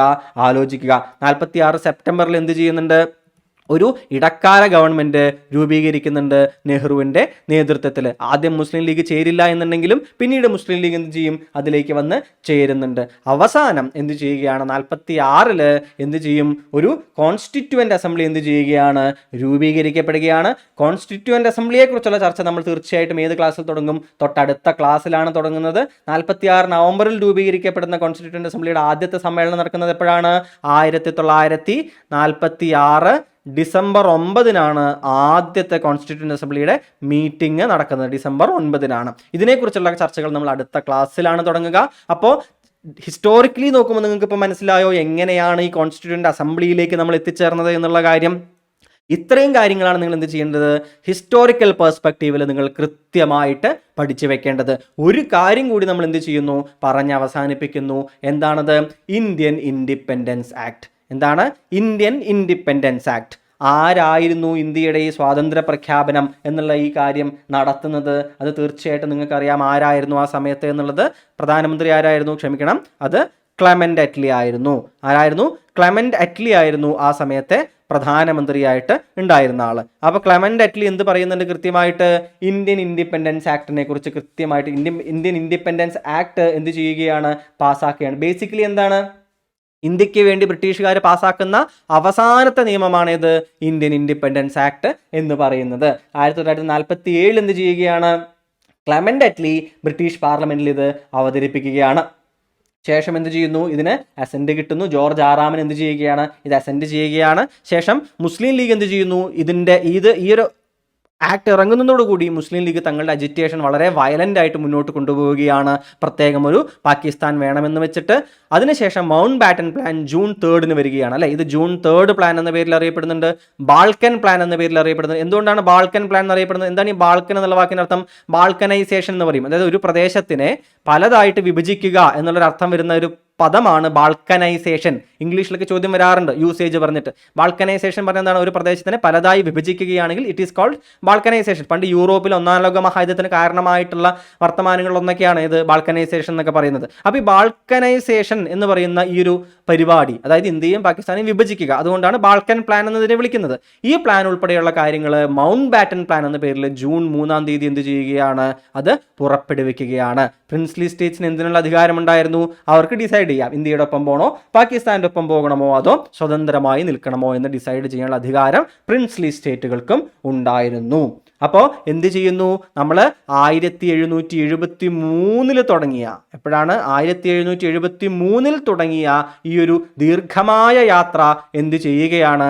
47 അല്ലെ, 73 റെഗുലേഷൻ ആക്ട് മുതൽ തുടങ്ങിയ ഈ യാത്ര 47 ഇന്ത്യൻ ഇൻഡിപെൻഡൻസ് ആക്ടിൽ വന്ന് എന്ത് ചെയ്യുകയാണ്? അവസാനിക്കുകയാണ്. അപ്പോൾ ഹിസ്റ്റോറിക്കൽ പെർസ്പെക്റ്റീവ് എന്തൊക്കെയാണ് നടന്നത് എന്നും എങ്ങനെയാണ് നമ്മൾ കോൺസ്റ്റിറ്റ്യൂഷൻ ഉണ്ടാക്കാനുള്ള കോൺസ്റ്റിറ്റ്യൂവൻ്റ് അസംബ്ലിയിലേക്ക് എത്തിയത് എന്നുമുള്ള കാര്യം നിങ്ങൾക്ക് മനസ്സിലായിട്ടുണ്ടാകുമെന്ന് വിശ്വസിക്കുകയാണ്. സംശയങ്ങൾ ഉണ്ടെങ്കിൽ അടിയിൽ തീർച്ചയായിട്ടും നിങ്ങൾ ചോദിക്കുക. ക്ലാസ് കൃത്യമായി മനസ്സിലാകുന്നുണ്ട് എന്നുണ്ടെങ്കിൽ കൃത്യമായിട്ട് അഭിപ്രായങ്ങൾ പറയാൻ ശ്രദ്ധിക്കുക. സോ ദാറ്റ് നമുക്ക് എന്ത് ചെയ്യാൻ പറ്റും? അതിനനുസരിച്ചുള്ള ചേഞ്ചുകൾ വരുത്തണമെങ്കിൽ ചേഞ്ചുകൾ വരുത്തുന്നതിനും നിങ്ങളുടെ ഒപ്പം തന്നെ നമുക്ക് ഒരുമിച്ച് എന്ത് ചെയ്യാൻ വേണ്ടിയിട്ട് മുന്നോട്ട് പോകാനും. ഒരു കാര്യം കൂടി പറയട്ടെ, നമ്മൾ ഇതിൻ്റെ എൻഡിൽ നോർമലായിട്ടുള്ള ക്വസ്റ്റ്യൻ ഡിസ്കഷൻ വെക്കുന്നില്ല. അതെന്ത് ചെയ്യാം? നമുക്ക് ഒരുമിച്ച് എന്ത് ചെയ്യാം? ഒരു 10-15 അല്ലെങ്കിൽ ക്വസ്റ്റ്യൻസ് ആക്കിയിട്ട് ഒരു 10 ക്വസ്റ്റ്യനോളം ആക്കിയിട്ട് നമുക്ക് എന്ത് ചെയ്യാം? ഈ ഒരു ഹിസ്റ്റോറിക്കൽ പെർസ്പെക്റ്റീവ് മൊത്തത്തിൽ കവർ ചെയ്യുന്ന വിധത്തിൽ നമുക്ക് എന്ത് ചെയ്യാം? ഒരു എക്സാം നമുക്ക് ഇടാം. ആ രീതിയിൽ നമുക്ക് എന്ത് ചെയ്യാം? കാര്യം ചെയ്യാം. നമ്മൾ പറഞ്ഞിരുന്നില്ല, ഒരു സർട്ടൺ പോയിന്റ് കഴിഞ്ഞാൽ നമ്മളൊരു ക്വസ്റ്റ്യൻസ് കുറച്ച് ഒരുമിച്ചിടുമെന്ന് നമ്മൾ പറഞ്ഞിരുന്നല്ലോ. അത് നമുക്കിനി ചെയ്യാം. അല്ലാതെ ഇതിൻ്റെ പുറകെ ഒരു 2 ക്വസ്റ്റ്യൻ ആയിട്ട് നമ്മൾ സാധാരണ ചെയ്യുന്ന നമ്മൾ ഡിസ്കസ് ചെയ്യുന്നില്ല. നിങ്ങളോട് പറയാനുള്ള കാര്യം, നിങ്ങൾ എന്ത് ചെയ്യുക? ഇത് കേട്ടാൽ പോരാ, നോട്ട്സ് എഴുതുക. നിങ്ങൾ പല ആളുകളും വന്നിട്ട് PDF ഉണ്ടോ, ഇതുപോലെ PPT ഉണ്ടോ ചോദിക്കുന്നുണ്ടോ. നമ്മളിത് എഗെയിൻ പറയുന്നു, എഗെയിൻ ഒരുപാട് തവണ പറഞ്ഞിട്ടുള്ള കാര്യമാണ്. നമ്മൾ കാണാപ്പാഠം പഠിക്കുന്ന ഒരു എക്സാം അല്ല ഇത്. ഇതിൽ നിങ്ങൾക്ക് എന്ത് വേണം? നിങ്ങളുടെ നോട്ട്സ് വളരെ ഇമ്പോർട്ടൻ്റ് ആണ്. നിങ്ങൾ നിങ്ങളുടേതായ രീതിയിൽ നോട്ട്സ് ഉണ്ടാക്കണം. നിങ്ങൾ വായിക്കുകയും വേണം. KS വരുന്ന ക്വസ്റ്റ്യൻ ആ രീതിയിലാണ്. KSLൻ്റെ നിങ്ങൾ എഴുതാൻ പോവുകയാണെന്നുണ്ടെങ്കിൽ അത്തരത്തിൽ കൺസെപ്റ്റ് വെച്ചിട്ടാണ് നിങ്ങൾ എഴുതേണ്ടത്. അപ്പോൾ ഇത്തരം കാര്യങ്ങൾ ഇരിക്കുന്ന സമയത്ത് കുറേ പോയിന്റുകൾ PDF എന്ന രീതിയിൽ അല്ലെങ്കിൽ ഈ സ്ലൈഡ് മാത്രം നോക്കിയിട്ട് ഇങ്ങനെ ക്ലെമന്റ് അറ്റ്ലി, മുസ്ലിം ലീഗ് അജിറ്റേഷൻ എന്ന് മാത്രമുള്ള കുറേ വാക്കുകൾ കാണുകയല്ല. ഞാൻ ഈ പറയുന്ന സമയത്ത് ഈ ക്ലെമന്റ് അറ്റ്ലി എന്ന് എഴുതിയിട്ട് ഇദ്ദേഹം എന്ത് ചെയ്യുകയാണ്? ബ്രിട്ടീഷ് പാർലമെന്റിൽ നിന്ന് 1947 ഇന്ത്യൻ ഇൻഡിപെൻഡൻസ് ആക്ട് അവതരിപ്പിക്കുകയാണ്. അല്ലേ? ആരാണ്? ജോർജ് ആറാമനാണ് ഇന്ത്യൻ ഇൻഡിപെൻഡൻസ് ആക്ടിൽ ഒപ്പുവെച്ചിട്ടുള്ളത്. ഈ എന്താ പറയുക, ഈ അംഗീകാരത്തോടെ നിയമം നിലവിൽ വരുന്നുണ്ട്. ശേഷം എന്ത് ചെയ്യുന്നുണ്ട്? ഇതാണ് 1947 ഓഗസ്റ്റ് 15 ഇന്ത്യക്ക് ഒരു സ്വാതന്ത്ര്യം നൽകുന്നതിലേക്ക് എന്ത് ചെയ്യുന്നത്? നയിക്കുന്നത്. ഇത്തരം കാര്യങ്ങൾ എന്ത് ചെയ്യുക? കണക്ട് ചെയ്തുകൊണ്ട് എന്ത് ചെയ്യണം? നിങ്ങൾ ഓർത്തു വെക്കുകയാണ് വേണ്ടത്. അപ്പോൾ കൃത്യമായിട്ട് എന്ത് ചെയ്യുക? നോട്ട്സ് ഉണ്ടാക്കുക. ഇതിന് മുമ്പ് പറഞ്ഞ ഓരോ കാര്യങ്ങളും എന്ത് ചെയ്യുക? നോട്ട്സ് ആയിട്ട് നിങ്ങൾക്ക് മനസ്സിലാവുന്ന രീതിയിൽ നോട്ട്സായി എഴുതി വയ്ക്കുക. സോ ദാറ്റ് റിവിഷൻ നടത്തുന്ന സമയത്ത്, അതായത് റിവിഷൻ എന്താണ് ഏറ്റവും ഇമ്പോർട്ടൻ്റ് ആണ് ഈ കാര്യത്തിൽ. റിവിഷൻ നടത്തുന്ന സമയത്തിൽ നിങ്ങളുടെ നോട്ട്സ്, അല്ലെ, നിങ്ങളൊരു കാര്യം എഴുതിയിട്ടുണ്ടാവും, അത് കണക്ട് ചെയ്ത് പറയുന്നൊരു പോയിന്റ് നിങ്ങൾ വേറെ സ്ഥലത്ത് നോട്ട് ചെയ്ത് വെച്ചിട്ടുണ്ടാവും, 2-3 പോയിന്റുകൾ. ഈ രീതിയിൽ നിങ്ങൾ സംഘടിപ്പിക്കുന്ന ആ നോട്ടിൻ്റെ ഗുണം വേറെ ഒന്നിനും ഉണ്ടാവില്ല. നിങ്ങൾ റാങ്ക് കിട്ടിയ പല ആളുകളെയും നോക്കുന്നുണ്ടാവും, അവരെല്ലാവരും ഈ രീതിയിൽ നോട്ട്സ് ഉണ്ടാക്കി സ്വന്തമായിട്ടുള്ള എന്താ പറയുക ഒരു സ്റ്റെപ്പ് കൂടി എടുക്കുന്ന ആളുകളായിരിക്കും തീർച്ചയായിട്ടും. അതുകൊണ്ട് എന്ത് ചെയ്യാൻ വേണ്ടി ശ്രമിക്കുക?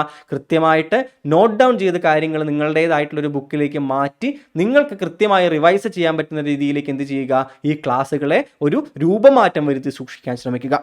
ഓക്കെ ആണല്ലോ? അപ്പോൾ ഇത്രയും നേരം കേട്ടിരുന്നതിന് വളരെയധികം നന്ദി. നമ്മൾ ഇനി കോൺസ്റ്റിറ്റ്യൂവൻ്റ് അസംബ്ലിയുടെ കാര്യങ്ങൾ ചർച്ച ചെയ്തുകൊണ്ട് എന്ത് ചെയ്യും? വീണ്ടും കണ്ടുമുട്ടുന്നതായിരിക്കും. Thank you very much.